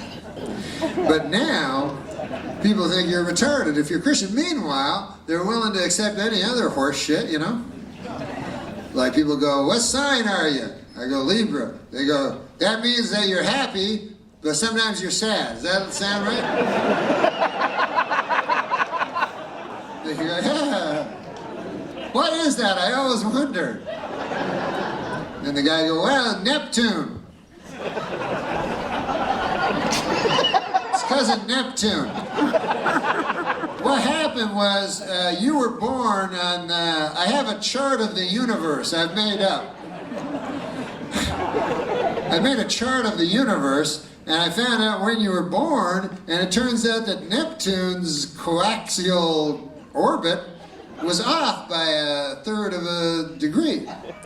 Now, that cast a moon over Pluto, and anyway, the upshot of it is you're a happy fellow, but sometimes sad. And you're like, yeah, that's true. Why aren't those people retarded? By the way, when I say retard, obviously, you know, I'm talking about people with Down syndrome. I'm not talking about dumb guys, you know. I wouldn't call them retards. But the only reason I don't say Down syndrome is because I'm not a fucking doctor. I don't know what it means. What am I? But I know what retard means. It means retard. That word means arrested, stopped at some point in your development. You know what I mean? And I love retards. That's probably my favorite people in the whole world. Be retard. I don't even see the problem. I don't know what the fuck people feel sorry for them. You know, people go, man, look at that guy over there, laughing, all happy and shit. Poor fucker, he don't realize the horrors of life. If only there were a cure for that.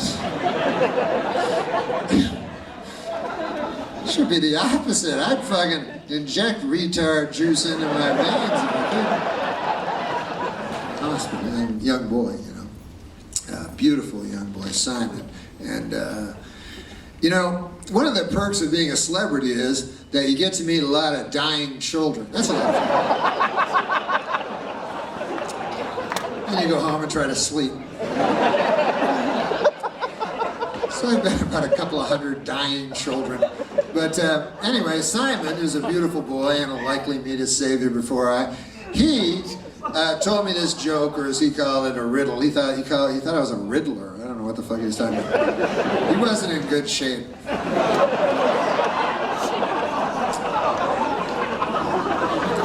The doctor said he was more virus than host. Now, I don't know what that means, but it doesn't sound good to me. Anyways, he's a good kid. I think he's still with us. And this is his joke that he said I should do, or as he called it, a riddle. But it's not a riddle. It's a joke. He called it a riddle because most of his brainstem is fluid at this point. But this is the joke. I promised to say it to him. And, you know, a promise unmade is a debt unpaid. So this is the joke. A dog walks into a telegraph office and he says to the telegraph guy, he goes, hey. No, he doesn't say anything.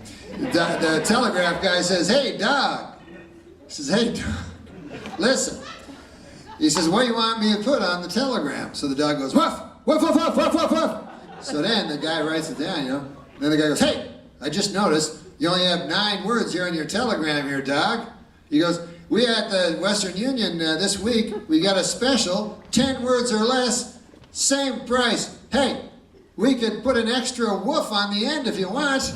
And then the dog goes, but that wouldn't make any sense. Why would I want to...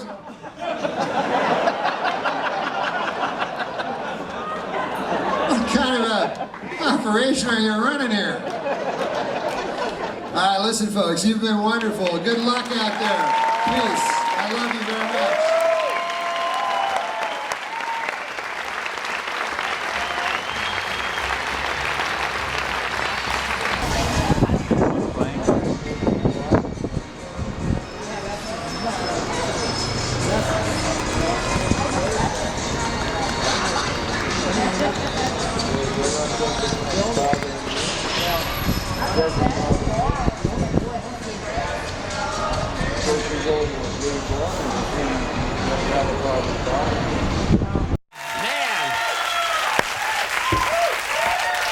How you doing, Norm? I'm all right, man. I'm doing good. I'm having fun. I came here on the airplane and stuff.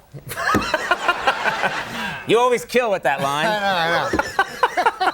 You got the sitcom. It's all. Yeah. You're living high on the hog. It's all going good for you. Everything's fine. Yeah. No, not everything, but everything, a lot of things, right? I don't know. Yeah. You seem all shifty and nervous about something. You're hiding something, aren't you? No. See, people don't know you the way I know you. Right. This guy likes to have a good time. I like to, I drinks a bit.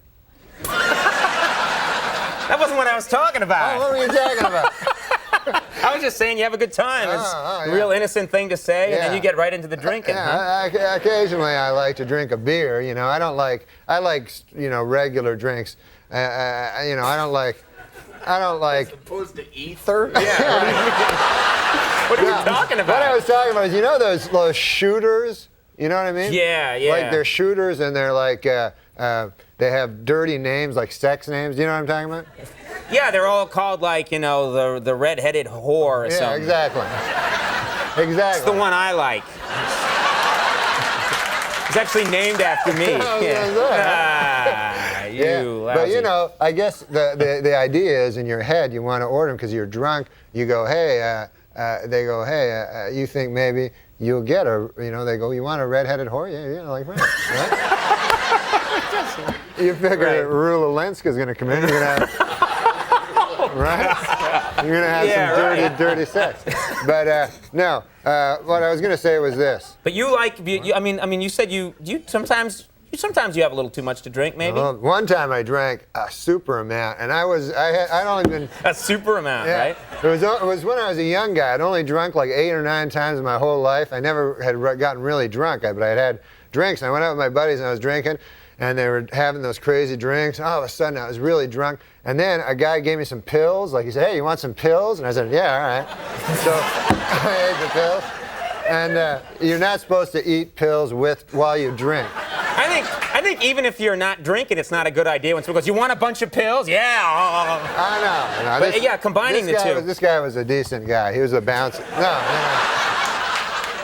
But so I said, yeah, so these pills, they just make you like 100 times drunker. So then I'm really drunk. And then like time passed, but I don't remember. And then my friends are like, hey, let's go. I'm like, why don't you guys go? Where are you going to, why go? Right? Like we're in a bar drinking, right? And like it doesn't seem right. You don't want to go home, and watch I Love Lucy or something. So you're like, hey, I just stay here. I'll make new friends, right? So I was like real drunk, and everybody was like cool. It was like a Western. It had a jukebox, one of those. Guy gives you a whole bottle there, and you go, and then. That's what you do when you're drinking. You're a pirate, all of a sudden. And then it was the funnest, man. There was a big fat bearded guy there, and I was hanging with him, real drunk. All of a sudden, right? I'm like, oh man, I can't remember anything. I remember like I sort of falling into a pool table or something like that. Right. And then I wake up, right? And it's like I'm in a bed. I look beside. There's the fat bearded guy beside me. No, really? Yeah. So I go, oh Lord God, I had sex with the fat bearded guy. And at the time, like I never had sex before in my life. Yeah. And I always thought it's probably going to be with a lady. You know what I mean?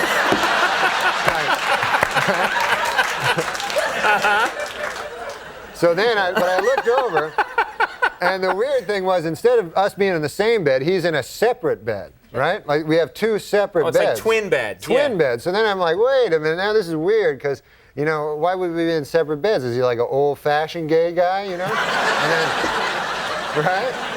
But he has the good values, yeah.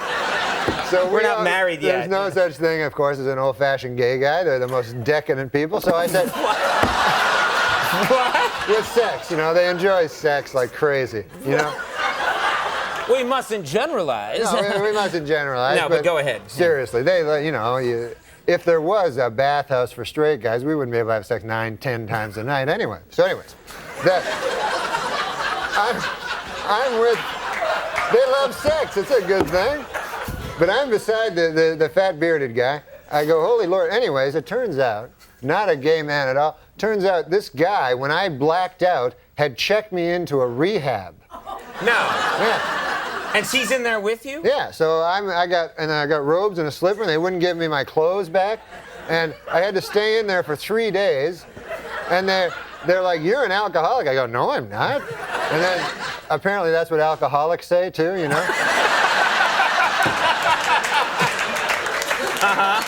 So then for 3 days I had to stay there. I had to go to AA meetings. And I'd only been drunk like 9 times, right?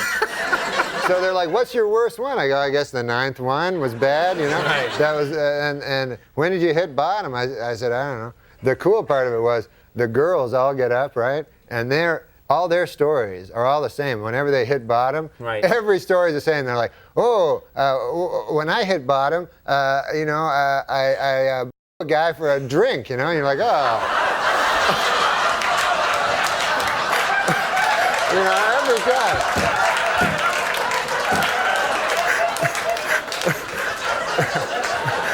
You know,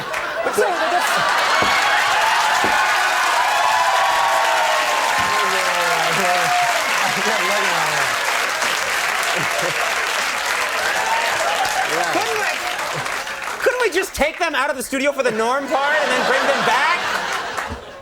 Get a salad guard up, something? So anyways. All right, well, that's a nice story. No, but it's a serious illness, you know. Alcoholism. It's an illness. It's an illness, you know. Yeah. It's a good illness because you know, there's not a lot of illnesses you get to be drunk all the time. Yeah, I know. That's a corker. Will you hang on 1 second? Okay. We haven't even scratched the surface with Norm, so hang on, we'll be right back. Stick around.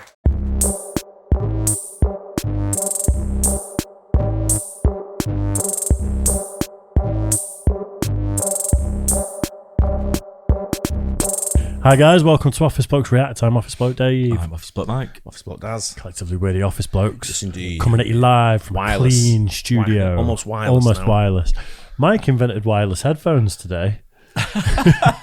Did he tell you? I'm just looking at everything. What you need is headphones. It was all these wires are all, you know, tangled up and everything. It's a pain in the arse they are, trying to get them all straight and everything like that.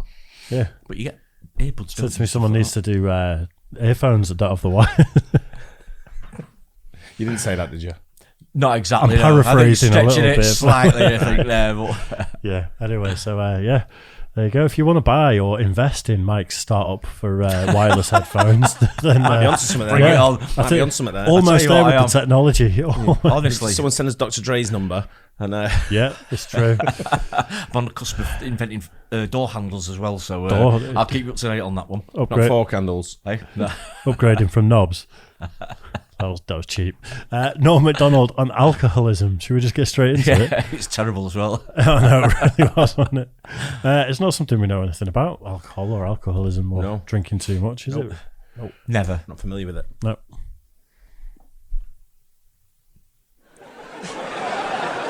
There's a whole South Park episode where Randy Marsh is diagnosed with the disease of alcoholism. Oh, really? And just how he takes it. It's absolutely hilarious. He ends up in a wheelchair and he's like really lame, but having to drink like wine spritzers and stuff like that because it's his medicine. Pure genius. You know what he's saying about Nate Bargatze being vague? Borderline, yeah. He's very descriptive in comparison. They both work in their own ways. Absolutely, yeah. We've barely done any Norm MacDonald, have we? We've done like... It's difficult to find really good videos. Really? Yeah. We've done when he loses his sponsors. Yeah, and that's good. we did, I can't remember the bit, but we did one just after he died. Within a week, we reacted to a bit, but I've not looked, to be fair. Yeah, we'll done have to loads search after, for but- it. Yeah, it's Let us know in good. the comments if you've...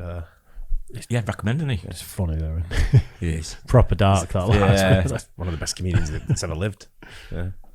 At this point, he just said, I don't drink, I used to. Yeah. I don't know, I just always had him down as a bit of a... Might have been teetotal, ex-alcoholic. I think it's his demeanour and the way he sort of articulates jokes and stuff. He just seems like a guy that drinks. Yeah, I got what you mean.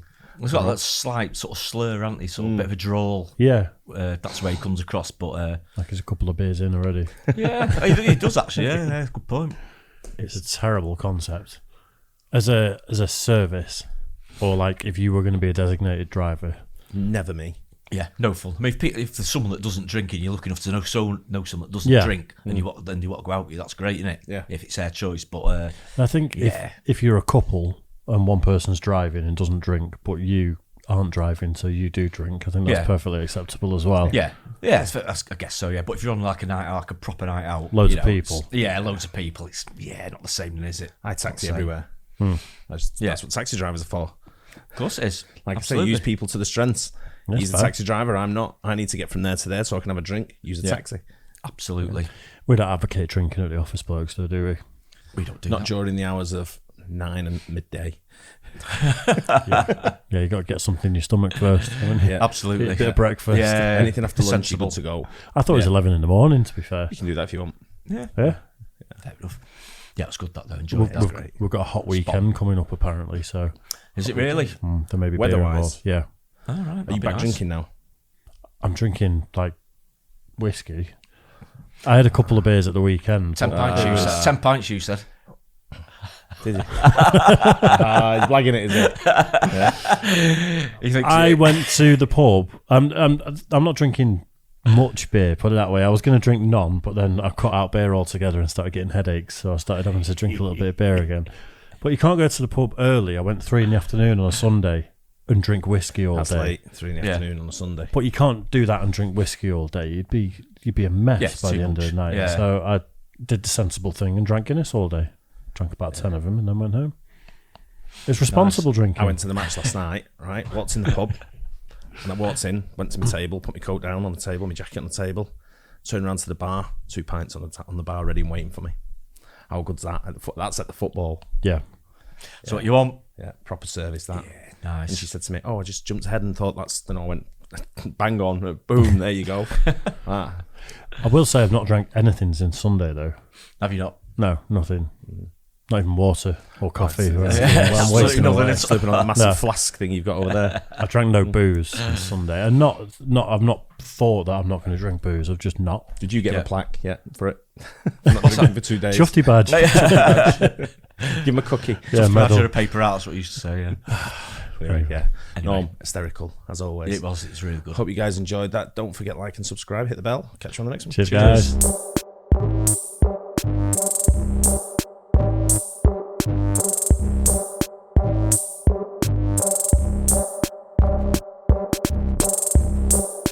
So I just look like a regular lame stand-up. I have my suit on, like now. Yeah, right.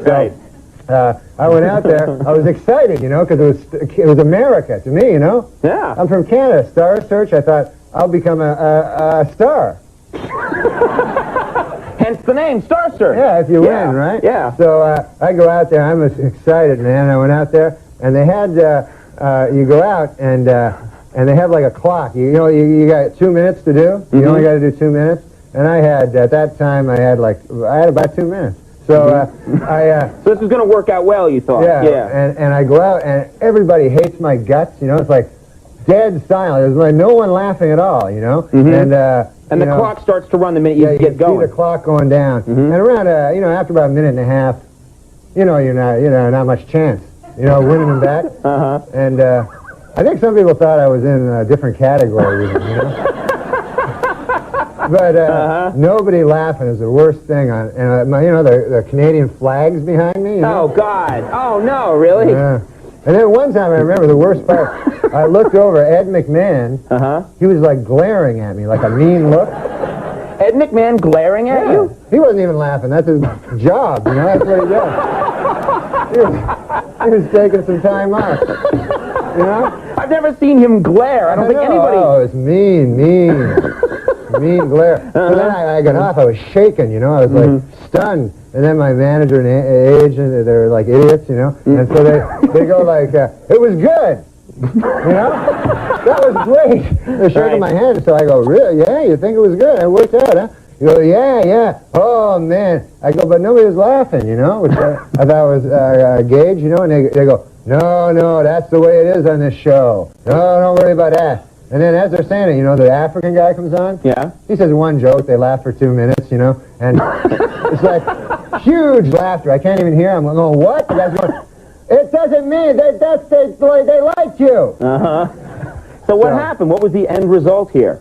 The end result is they have judges that give you they make up your score. And so then the most humiliating thing is, you know you've lost. You have to go back out with the guy, you know?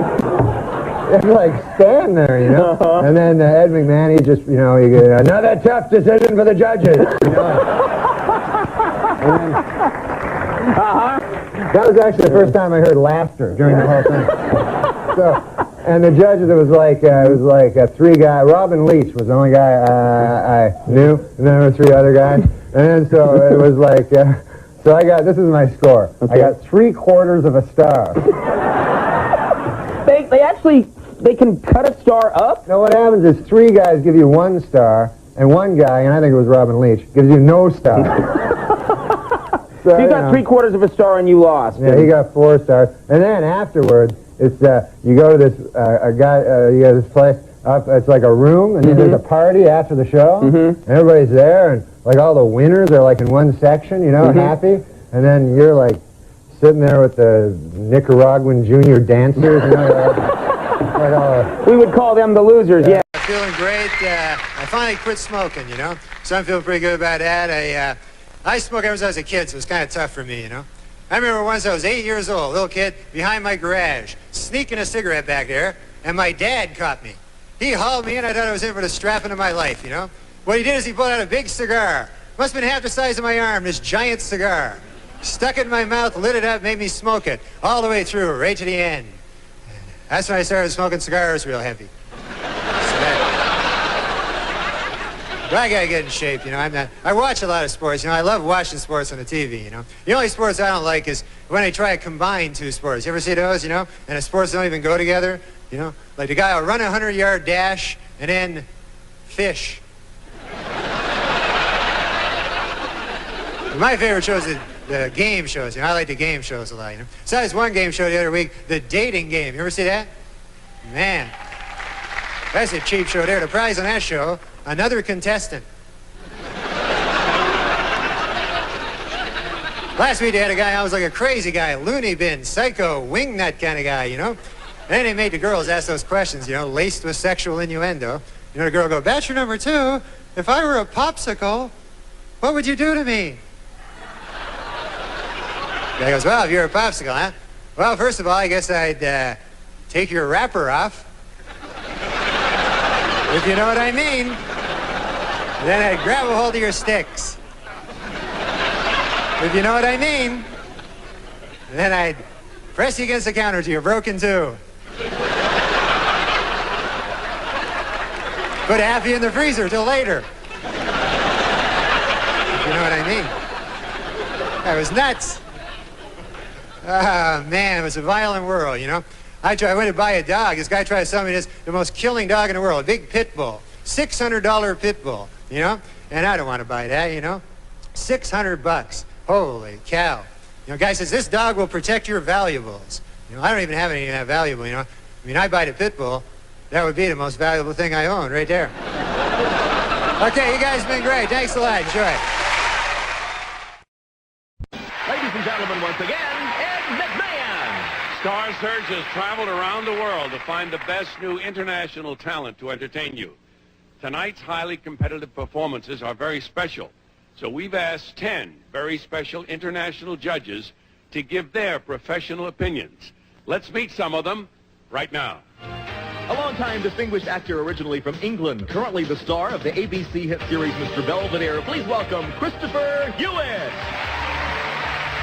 Presently starring on the CBS hit series Falcon Crest in the role of Pilar Artiga, formerly for 4 years in the role of NBC daytime drama Days of Our Lives, Christian Alfonso. He is known as one of the true star makers of the international modeling field. His LA Models agency has become the foremost modeling power on the West Coast and has introduced the exciting LA look into the world of high fashion. Please welcome Heinz Holba. Miss Universe 1988-89, representing Thailand, founder and president of the Porn Tip Foundation, benefiting abandoned and handicapped children. Chairperson of the Wish from Heaven perfume and cosmetic line, and currently ambassador from Thailand to the United Nations, she is Porn Tip Nigarigana.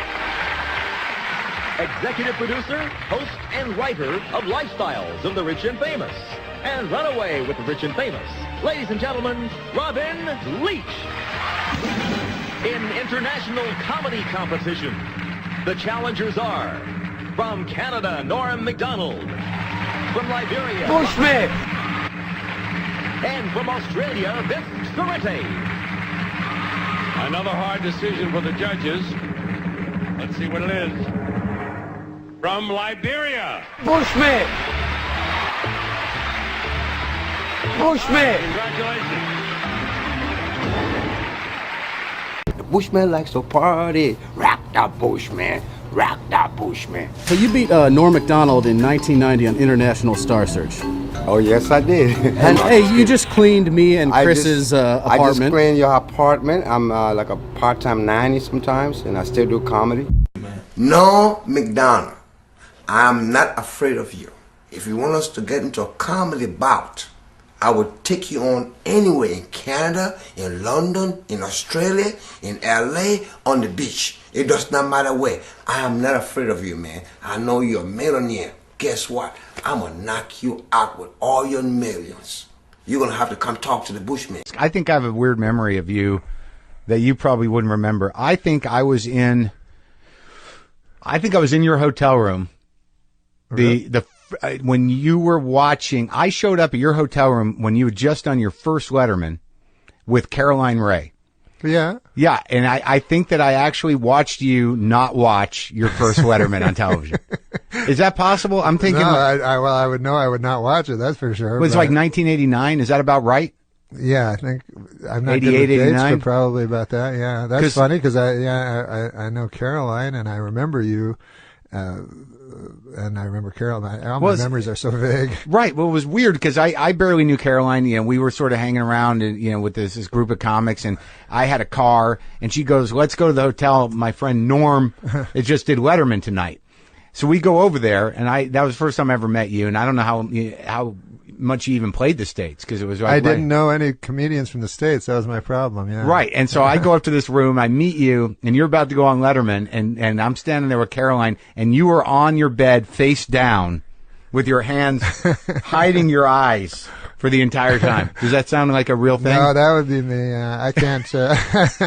Well, you know how it is when you know how bad you are, and you know what I mean. Did you know? You know I mean, I know that's how we perceive ourselves. I don't know if it's really true. You did well, right? Well, we probably know more than another person. No, we don't. About ourselves, I don't know. No, but I mean, are you not able to watch yourself now?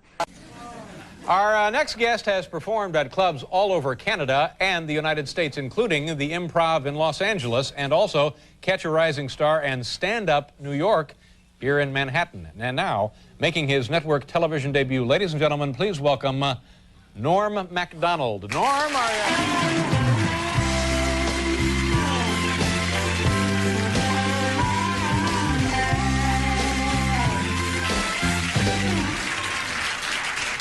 Well, thanks. Good to be here. I've been traveling around a lot, watching a lot of the TV, you know, and you've seen these new sports on the TV where they'll try to combine two sports together and make up a new sport.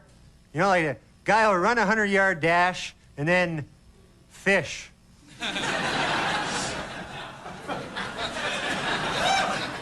So I love the TV. You know, I saw a cat food commercial, and I said at the end of it, I said, all natural food for your cat. All natural food. But cat food's made out of horse meat. Yeah, that's the way it works in nature. The cat right above the horse in the food chain. Matter of fact, every time my kitty gets a little cooped up in the apartment, I like to take him down to a racetrack, let him stalk some prey down there. So cute when he comes trotting back with a stallion hanging out of his mouth there, you know. But I love the TV, you know, anything at all. The only thing I don't like, you ever see when there's a celebrity that you really respect and admire, and then he shows up on some cheap TV show, you know? Last week I was watching the Hollywood Squares, and a secret square, J.D. Salinger. But I like game shows. That's my favorite thing, you know, big prizes and everything. You ever see The Dating Game? You ever see that show? That's a weird show there. The prize on that show, another contestant. Talk about cheap. And they always do the same thing on that show. They get a beautiful girl, match her up with 3 giant dorks. Last week they had a guy on, it was a crazy guy, loony bin, psycho, wingnut. You know, you can tell by the way they introduce him. They go, bachelor number 2 is a shadowy lurking character whose hobbies include skulking. Please welcome from no fixed address. He's just a guy. Menacing figure shambles into the studio there, you know, and then they make the girl ask those questions, you know, laced with sexual innuendo. You know, girl go, bachelor number 2, if I were a popsicle, what would you do to me then if I were a popsicle? That's what it says in the card here. And the guy goes, well, if you're a popsicle, huh? Well, first of all, I guess I'd take your wrapper off. If you know what I mean. And then I'd grab a hold of your sticks. If you know what I mean. And then I'd press you against the counter till you're broken too.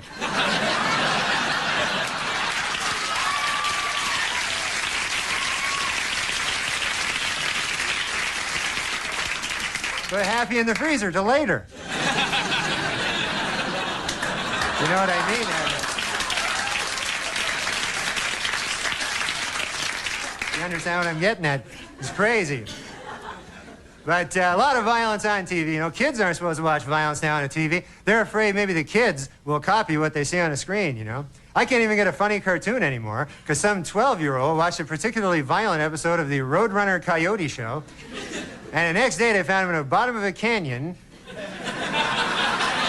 Had 2 giant springs strapped to his feet. A big couple of springs.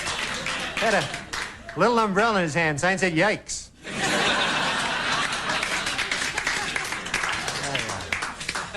But there's violence everywhere. You know, I was reading in a paper, this guy, if you can believe this, a guy killed his family because the devil told him to. Can you believe that? Imagine that, killing your family, and then you go back to the devil, you go, yes, devil, I did as you instructed. I killed my family, and I chopped them up and put them in a duffel bag. Here they are. I'll be burying them tonight at the shallow grave by the side of the railroad track, as you have commanded, O Lord host of the hoary netherworld. Then the devil pulls off a mask. It's me, Bob! You go, oh, Bob! Yes, you got me, Bob. You got me there. I got my family in a duffel bag over here.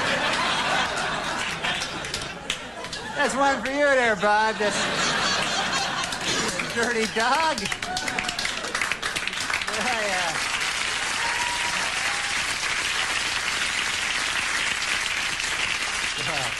So I had this dream today. You ever have a dream, and then you wake up right in the middle of a great dream, and then you're back in your stinking life again?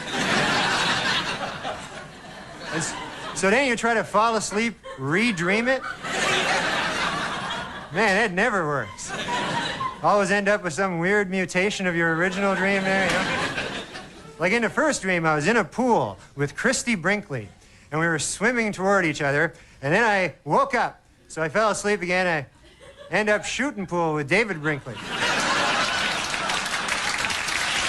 We're talking to Uma about geography, and she spent part of her early life in India. And you're a Canadian, as is Paul. Yeah.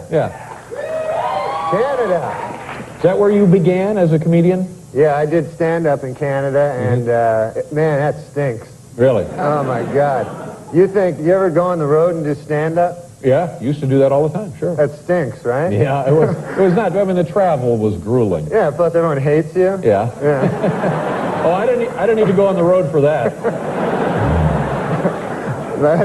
I remember this one gig I did. It was like, I call them a gigs. Yeah, sure, because you're in showbiz. Right. So, it was in Red Deer, Alberta. You know where that is? Oh, yes. Well, you know every other place in the map. Part of that Red Deer Metroplex up there in Alberta. Yeah, it was just outside of Red Deer, and... just outside of Red Deer. It was before I was hot.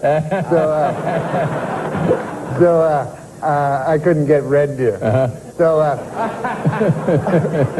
for those of them that didn't understand the first part. Yeah. So I was at this gig, and it was tough, you know. Like the guy told me before I went on, he said, you know, you got to do the whole hour. I had to do an hour. Gee, that's grueling. That's That really is tough. And he said, if you don't do the hour, you don't get the check, because a lot of people had been, you know, leaving before the hour was over.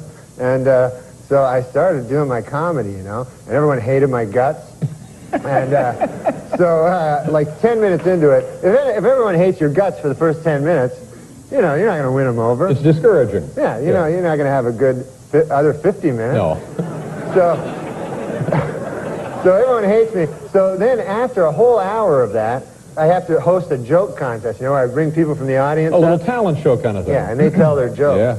So they go up and they're hostile towards me, you know, oh my God. So every guy, it would be like he would use me as like the butt of the joke. No. You know what I mean?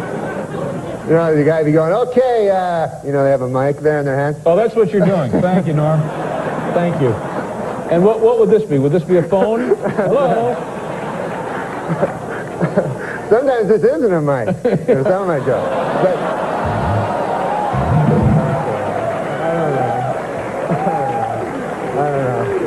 I don't know. So, the guy... should have loved that in Canada, for heaven's sake. I should have used that. I wasn't that savvy at that point. But, so the guy's up there, he's got the mic, you know, and he goes like, he's using me, everybody, you know, it would be going like, okay, folks, here's the joke. Hey, what's your name again? Norm. There's this fruit, Norm, you know, and they get a big laugh. And, so everybody would be abusing me more. Finally, this guy comes up, you know, drunk, you know, and he goes, hey, Norm, you know, and I go, yeah. He goes, well, you want to see my impression of a whale? You know, and I go, yeah, that'd be good, you know. And, so he has his beer, so he takes a big swig of beer, and then he like spits it up all over my face and my shirt and everything. I didn't even get it either till much later. That's too bad. It's the blow of a whale. Of course, yeah. It's the whale. And the beer is the seawater. Yeah, exactly. So now I got stuff dripping over me. I have to give this guy the gift certificate, you know. He won. Oh, yeah, that's people went crazy. So then I'm depressed. I go in the corner. I'm playing Frogger, you know. I got water. I got beer. The beer was playing the water. Yeah. What a story, huh?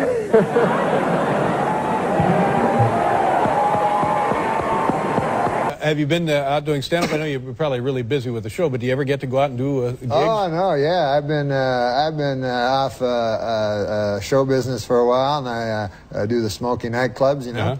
And recently I was at a place, and a dude said, "Hey, would you mind going to this hospital, you know, to entertain, you know, the orderlies and the people in the hospital?" I thought that'd be a nice thing to do, you know, because I don't do a great deal of nice things. So, no, I do. I'm a very nice guy. Yeah, I know. Yeah, we've read all about you.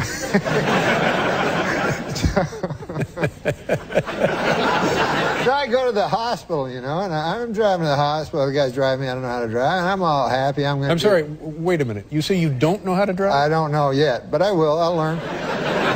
As my child approaches his 13th birthday, I feel I should soon. Yeah. So I go to the hospital, and the guy Sid Youngers that books this gig, he tells me, you you just talk to you entertain for the orderlies and the staff and the patients, you know. And I get there, so the guy's driving me there, and looking for the hospital and everything, and we're getting close to the hospital, and all of a sudden I see like some barbed wire, right? And there's guards and everything, and there's a big giant sign that says "State Hospital for the Criminally Insane."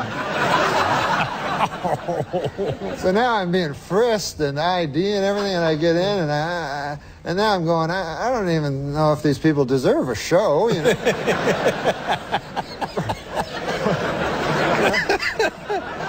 Well, Well, if you can brighten anyone's day, I think it's a nice thing. Yeah, but I don't want to brighten the day of somebody who slaughtered their family last week.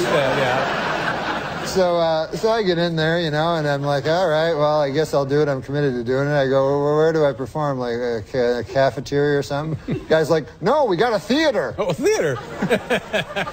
A big theater in the state hospital for the criminally insane.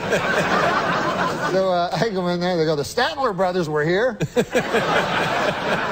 So I go, all right. So I go in there, you know, and it's a beautiful theater, you know, and it fits like 1,000 people.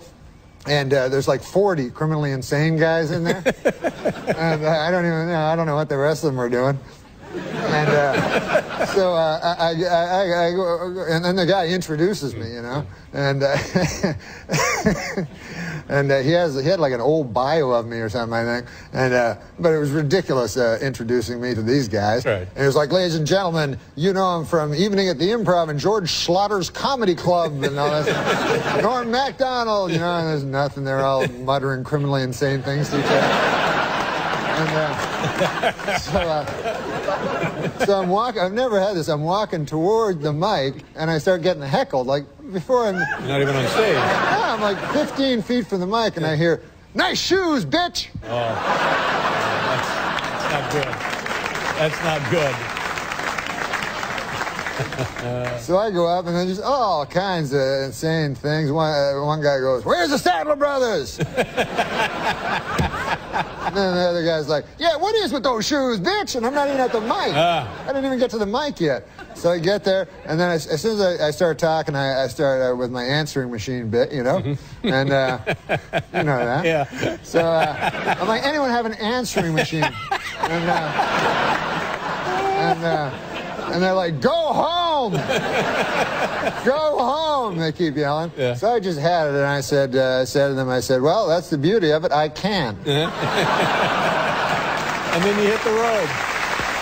No, but listen, man. I'm not afraid of no monsters, you know. You know, we spend, when you think about it, man, we spend most of our adult life petrified of monsters, you know? And I'm just coming to I'm saying enough, man. You know? I'm not gonna live under the tyranny of these monsters that walk among us, you know? If they get me, they get me. And some of them I don't even know what's so scary about them. Like now they got a movie I've seen, Wolfman, you know, which is very scary, right? A Wolfman. You know, they got a movie, and it's like a werewolf. I think it's exactly the same. I'm not sure. I haven't studied it close enough. But I believe, like, if a wolfman came at you and stuff, you went, a werewolf. People wouldn't go, it's a wolfman, you idiot. But my point is this. I am not afraid of a wolfman or a werewolf because when you think about what they are, they're half man and half wolf. So therefore, I am only half afraid of them as I am of a wolf. And there's no movie called The Wolf. See, if you got a wolf man, half the time he's a man. You can reason with him. Yeah? You can sit down, have a cheese sandwich. But a wolf, man, you can't reason with a wolf. A wolf only wants to eat you. So I'm not afraid of a werewolf. I'm not afraid of ghosts. They don't scare me, you know? Not at all. I mean, I don't want to say I'm invulnerable to fear, but they simply don't frighten me. You know? First of all, what do? You know, they just go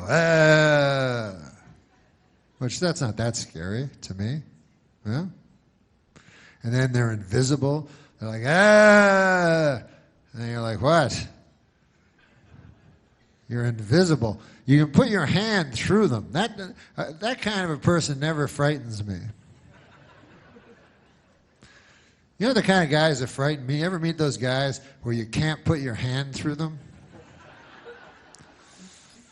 I don't care for those fellas. But when I can put my hand through them, doesn't scare me in the least.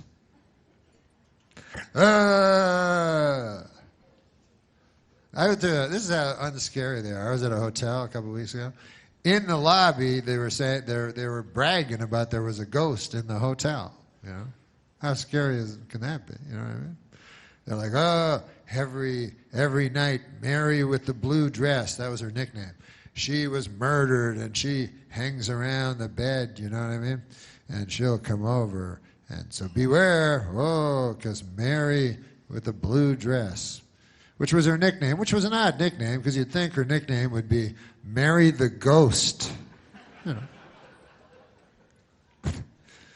When they came time to pick out her nickname, you know, I think they were like, oh. They go, hey, what do you notice about Mary that makes her distinctive? We got to come up with a nickname for her. I know she wears a lot of blue dresses. She seems to have an affinity toward blue dresses. You're talking about Mary, right? The transparent lady?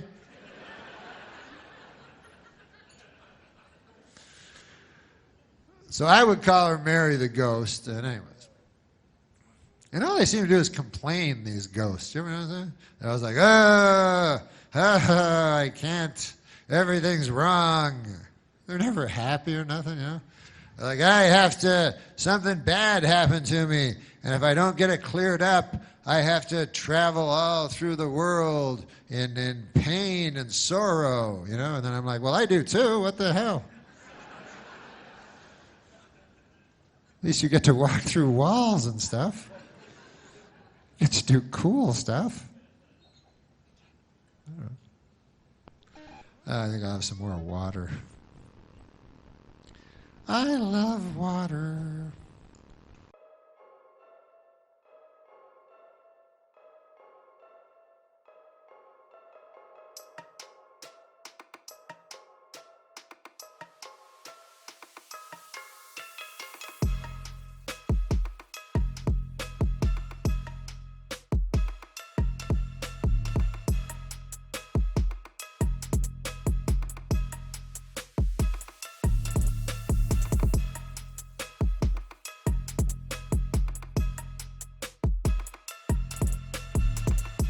Norm Macdonald and Chris Kattan have quite the history together at Saturday Night Live, and I'm not talking about some type of gay sexual escapades. I mean that for a period of time these two stars clashed heads and did not get along, and it made for an incredibly entertaining story that was circulated by comedy fans. But was it a real feud, or was it merely for our entertainment? In today's video we will be finding out what happened between Norm and Chris on Saturday Night Live, why they might not have liked each other for a period of time, and whether or not they ever buried the battle axe. So if that sounds interesting to you, then let's hop right into it. To begin with, these two alleged doghouse owners were on Saturday Night Live in the 90s. Norm was a cast member for 5 seasons from 1993 all the way up until 1998, while Chris Kattan was a cast member for 7 seasons from 1996 all the way up until 2003. This brought them in close proximity to one another for the 22nd and 23rd season of Saturday Night Live. Now I imagine with the stress and pressure that comes along with working on a show as massive and prestigious as Saturday Night Live, that sometimes you might see the worst in people, whether it be through a drug addiction or impulsive behavior. But according to Chris Kattan in the beginning, Norm did treat him respectfully. Then as time went on, Norm and Chris would start to get on each other's nerves a little bit. And Norm, being who he is, would eventually air his thoughts on who he believes Chris lies down in bed with. Quick Norm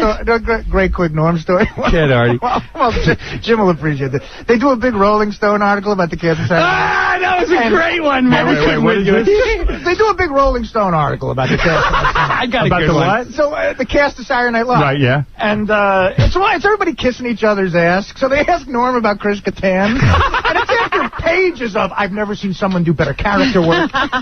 Norm's quote is, he seems gay to me. He goes, I've never met a guy who said he wasn't gay. He seems so gay. But I guess he says he's not gay, so whatever. Hey. I love that. Now obviously this didn't seem like a huge deal at the time. If you're a subscriber of this channel, you're probably a pretty big Norm Macdonald fan, and him calling people gay to tease them was a pretty common occurrence. If anything, it's probably a sign that he's fond of you as a person. So at first, this doesn't seem like anything more than some banter between two star-crossed lovers, but then when Chris Kattan is asked about it on the Howard Stern show, we get some more details about the interactions between Chris and Norm. What about Norm Macdonald? You're at war with him as well. You two don't like each each other. Warring with Norm? Here's what Norm said. Oh, good. I got it for you. Another All right. one. Chris and Norm MacDonald apparently hate each other. This is according to my notes. When Norm hosted Saturday Night Live, Chris did not appear on the show. I don't find him funny. What can I say? Never made me laugh. What happened between... First of all, I don't believe you're gay, are you? I know someone you dated. No, I'm not gay. Yeah, you did. And he's certainly But it's had kinda- to have laughed at you once or twice. Right.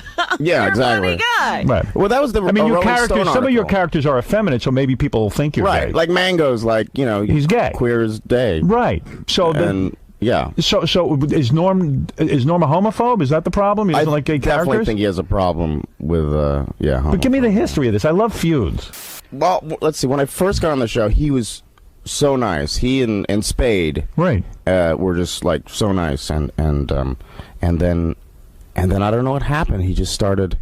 Like Disliking Garth him. Brooks was, we did like a pitch meeting, and he started saying things in the pitch meeting like, you don't want to do it. Like Garth Brooks was a guest. Yeah. Was a guest. I was like, I'm sure you don't want to do another sketch. Like things like that. People would laugh. Oh, dear. I was like, why is he saying why of is this? it? And then it got kind of old. Like, Jesus, Norm, you're like another. And it makes you inhibited in a writing meeting if someone's goofing on you every time you open up your mouth, right? Yeah. Yeah. I mean, I didn't care because I'm not gay. If I was like, some gay guy going, I don't want anyone to know that I'm just right. And so the gay jokes kept going and going and going. Yeah, the gay jokes kept going and going. And then you finally said, "Hey, I've had it with you, Norm." Well, Did you ever confront him? A little bit, yeah, but it's like a playful thing. He says it's like a Jack Benny, Fred Allen, kind of a feud thing. But you don't see it that way. No, I think he's I don't know. According to Chris, in the beginning everything was fine between them, but as they worked together more and more, they started to dick around and make fun of each other more. Norm even detailed that he didn't actually hate Chris or even dislike him, but that they had this little faux feud between them, similar to Jack Benny and Fred Allen, who were popular comedians who performatively clashed in 1936 on Fred Allen's radio show titled Town Hall Tonight. The feud did have a lot of funny moments though, like the story Chris Kattan tells about the time they sat next to each other on a plane. We were on a flight together. We didn't plan on being together on the same flight. We were flying from LA back to New York to do Saturday Night Live, and it was a red eye, and he's behind me, and we're getting along, whatever. He's talking about crapping on women, or I don't know what he was talking about, something like that. Yeah, something. And it was funny because he was so loud, right? So everyone else could hear it. I'm like, I just crap on this girl. Yeah, and I'm like, laughing, right? Because he's a funny guy. Yeah. And then I wake up, and because it's a red eye, and one of my shoes is missing. I was like, where's my shoe? And Norm's like, hey, you lost your shoe, huh? And then he leaves. And I'm like, so disoriented. And I'm the last guy in the flight looking for my shoe. And I just, walk off the plane with one shoe. And all the stewardesses like, you are funny. Oh, no. So he stole your shoe. He stole my shoe. And he's playing goofs on you. He's not respecting you. Right. Right. And then I took his jacket on a really cold night. Yes. And his assistant called me at home going, I got to get Norm's jacket. Please get me Norm's jacket. When she was like freaking out. Right. In addition to this goofy story, Will Ferrell actually told the ending to this story on Fly on the Wall with Dana Carvey and David Spade. He's like, come on, give me back my shoes. I know you took them. I know. Norm's like, I don't know what you're talking about. Kattan has to walk through JFK. With no shoes? With no shoes, just in his socks. An entire season goes by.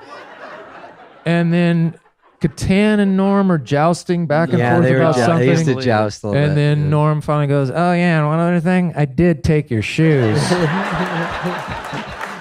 So this story is all well and good, but eventually on the Howard Stern show, Chris starts talking about how Norm wanted to be on the cover of the Rolling Stone magazine, but Artie Lang called in to mention how this narrative is untrue. Now, if Norm and Chris were on good terms, why would he feel the need to lie about this? The conversation that led to Artie calling in was when the previous caller mentioned how Jim Breuer had an issue with Chris while they worked on Saturday Night Live over accusations of a stolen idea.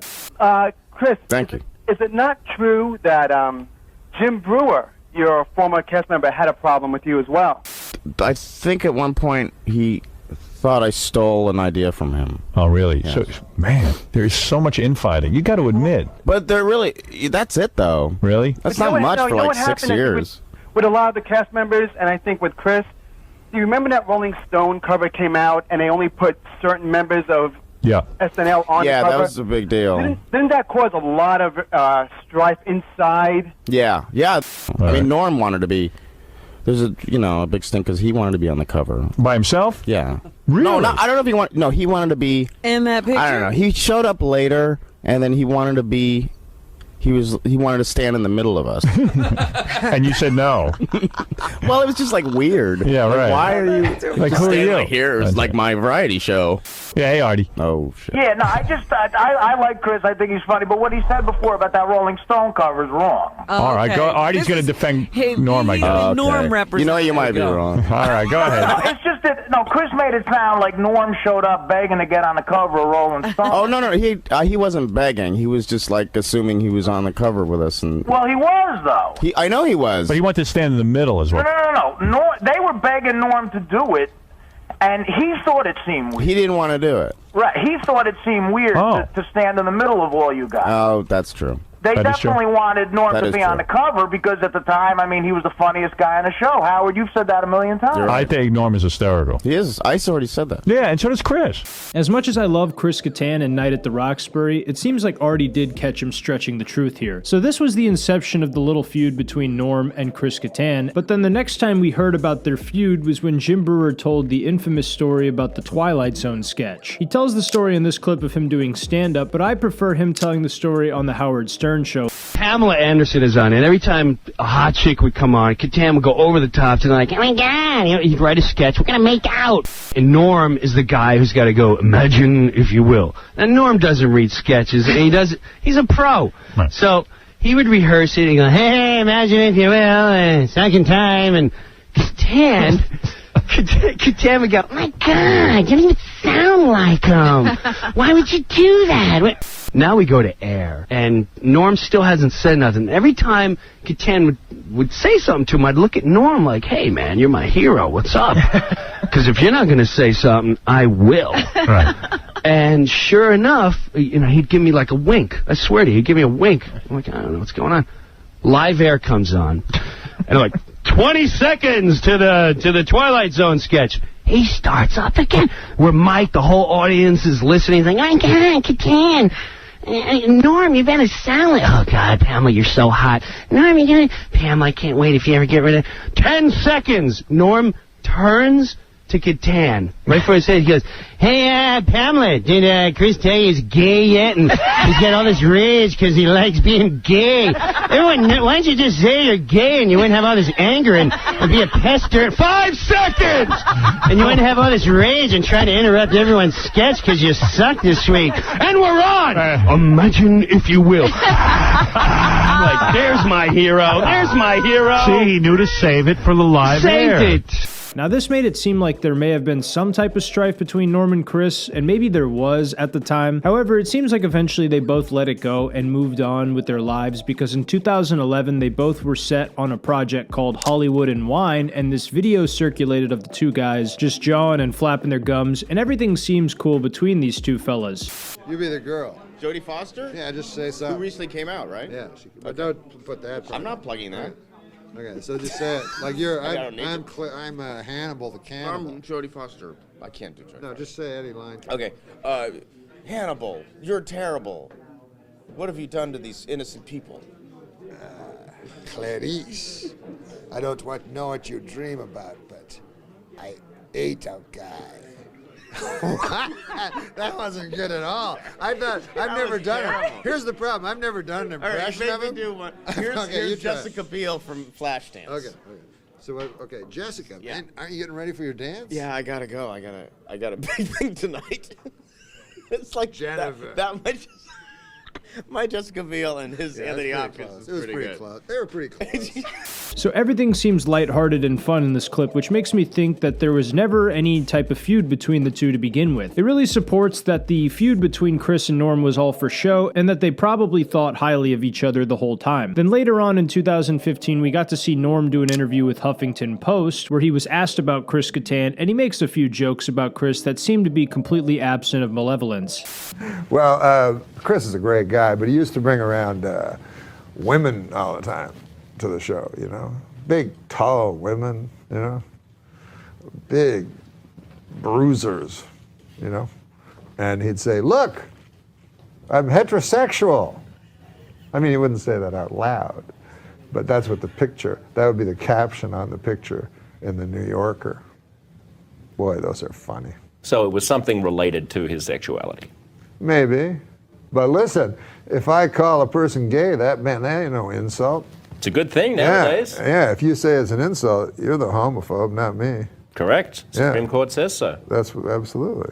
All right, this is so fucking funny. I hate to be a D1 glazer here, but Norm really was the funniest guy to ever live. I don't care what anybody says. Then 6 years later, Norm would die from cancer, and Chris Kattan would do an interview where he was asked about Norm and the relationship they had. He shared a lot of stories and insight as to why he had such a deep admiration for Norm as a comedian and as a cast member on Saturday Night Live. He even confirmed the idea that their feud was all for show, and Norm even said behind the scenes that there was no bad blood and that they teased each other for the entertainment of the audience and also fellow cast members, as we heard from Jim Breuer's story. He also detailed a story about making Norm laugh while he was doing Weekend Update, and also how Norm talked to Chris's mother for 10 minutes and they had a really wholesome conversation. With all of these words of high praise, it makes it abundantly clear that there was never any beef between these two fellas and that their iconic Saturday Night Live feud was all for show and entertainment. That being said though, it is really fun to look back at all the funny moments and stories between them and quote them to friends and in comment sections. If you guys want to leave some jokes about Chris Kattan and Norm in the comments down below, please do it, and also hype this video so more people can find it and get a good laugh for themselves. All in all, this was the truth about the iconic feud between Norm Macdonald and Chris Kattan on Saturday Night Live. If you enjoyed the video, make sure to leave me a thumbs up and subscribe to the channel if you're new, and if you're looking for more content right now, click the link on the screen to watch this video about Norm Macdonald where I tell you the entire history of his career in only 10 minutes. This video is great if you want to learn more about our favorite chunk of coal, and your time is extremely limited. Other than that, I hope you all have a great rest of your day. God bless.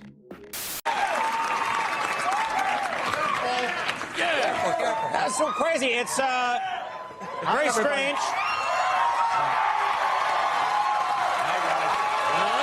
You like the point? No, yeah, that's nice, Norm.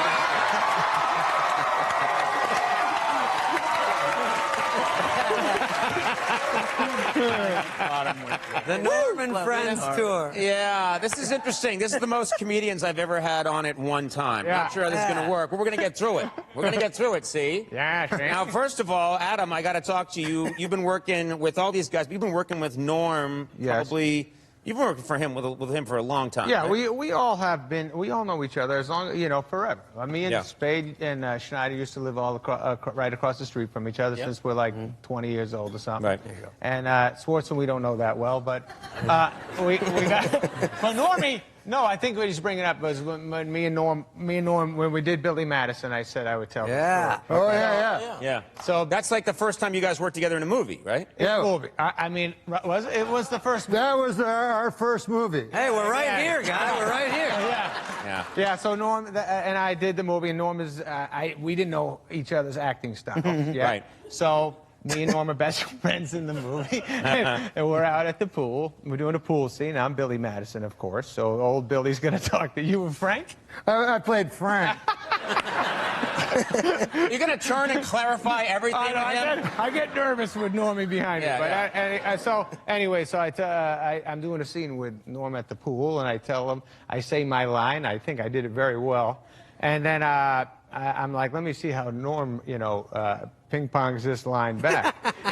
and so there was a little bit of a delay, and I was like, old Norm likes to take his time. Yeah.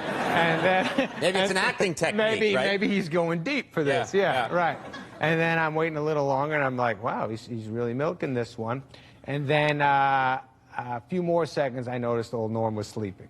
Right? Remember that? I got Yes, sir. You fell asleep while the camera was rolling. Well, they wanted me to play a drunk. Right, that's right. And so I said, you got some booze? No, but also he called me Frank, and in my mind I was thinking, who the is Frank? That's right. That's right. Yes, Rob, you had something you wanted to add. Conan, I just realized that I'm basically in the audience.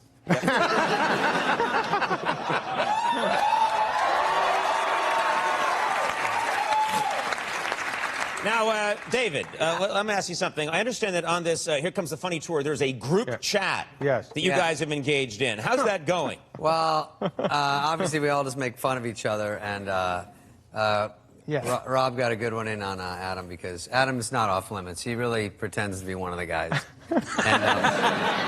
And he says, hey, I'm fair game. But Rob goes, hey, Adam, you know, when you do the show, you should tape it, and then you see where the jokes don't work, and then take those jokes out of your act and put better ones in. He goes, that's what I do!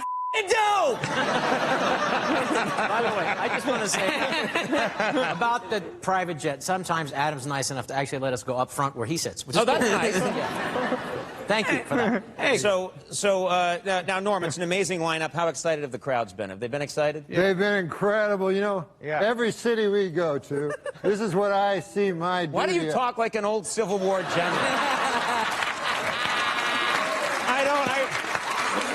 Why? We're gonna take that ridge, I tell you. We're gonna get on our horses, see, and go up that ridge. And we're gonna drive those Yankees all the way back to Boston. I just think a comedy engine that powerful takes some time to rev up. That's right, Eddie. Tell us about those crowds you've been seeing, Norm. Well, during the day, I hit the streets like with a sandwich board and try to get people out. And I was in Denver, Colorado. Denver, sure. And the guy says, you're doing a show here. I said, yeah, where? The big auditorium. He goes, how do you get to play the big auditorium? I said, I'll tell you, it's not just me. It's David Spade will be there, and Nick Schwartzen, too. Well, by God, the fella said, they're from the Sandler movies. They're fantastic. I'd pay anything. It's just I don't have much money. I'm down on my luck. I says, I can get you tickets. I can get you tickets, sir. He goes, it'd be a dream of a lifetime. I said, well, if you think that's a dream, wait till you hear this. Adam Sandler will be there himself. My God, the guy said, I'll bring me and my wife too. Is that all right? I said, sure. I'll get you 2 tickets. He says, what time's the show? I said, it's at 8 o'clock. I said, also, Rob Schneider's there. He said, 8 o'clock's not good. That's when the news is on. Let me just say, Norm,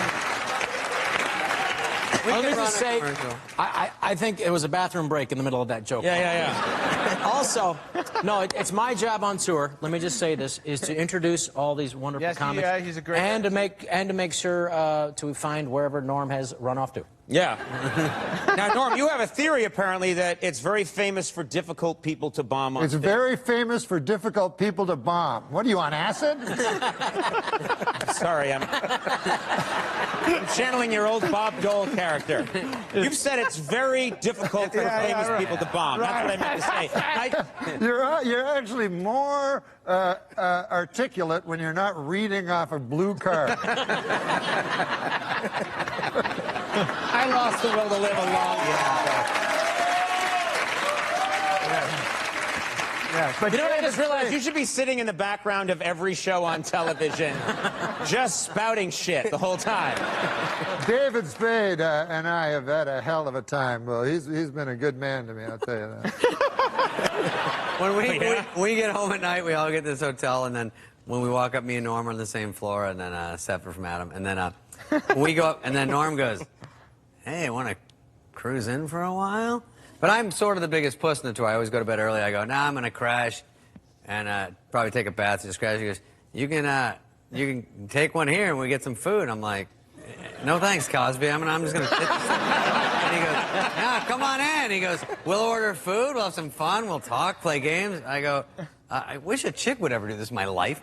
So I go, I'm just going to cruise. He goes, all right. And then the next day he goes, he's with everyone. He goes, last night, Spade, I ordered all this food for him, and he blows me off. I go, I told you I didn't want any food. He goes, oh, okay, this guy thinks I'm made of money. I'm not getting paid shit on this. Yeah, we all have a Norm impression. My favorite is that we were in Colorado at the same time. Yeah. Hey, you had legal marijuana here. Yeah, it's not like California where you need like a marijuana license. You know, you gotta have a reason for medical marijuana, like Tuesdays make me sad.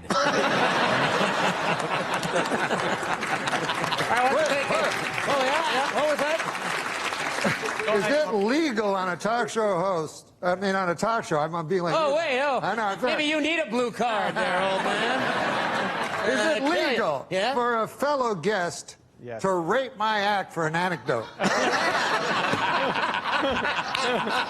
You tell us, Cosby. We haven't heard from Nick Swartzen. Yes. Yeah, what about Nick? Nick, what do you got? How are you enjoying the tour? My favorite, going back to that text thread, and it was the last show at Mohegan Sun, and we were exhausted, and so we all slept in. And I woke up at 11 a.m., and Norm had texted everybody at 8 a.m. He goes to, yeah, it was. And he go, hey, anybody want to get breakfast? And we were all asleep. We were tired. And we all woke up at like 11, and then I text everybody. I'm like, hey, does anybody want to get breakfast? People were like, yeah, let's go eat. And then Norm got mad at me for like 2 days. He was like, I had the idea for breakfast. You took my idea for breakfast. I thought of that 6 a.m. I thought of that first. That's my idea. Breakfast is from my act. These showbiz folks get up. These showbiz folks get up late. Yeah, all right. I get up early. I get up so early, I wake up the rooster. Okay. We'll be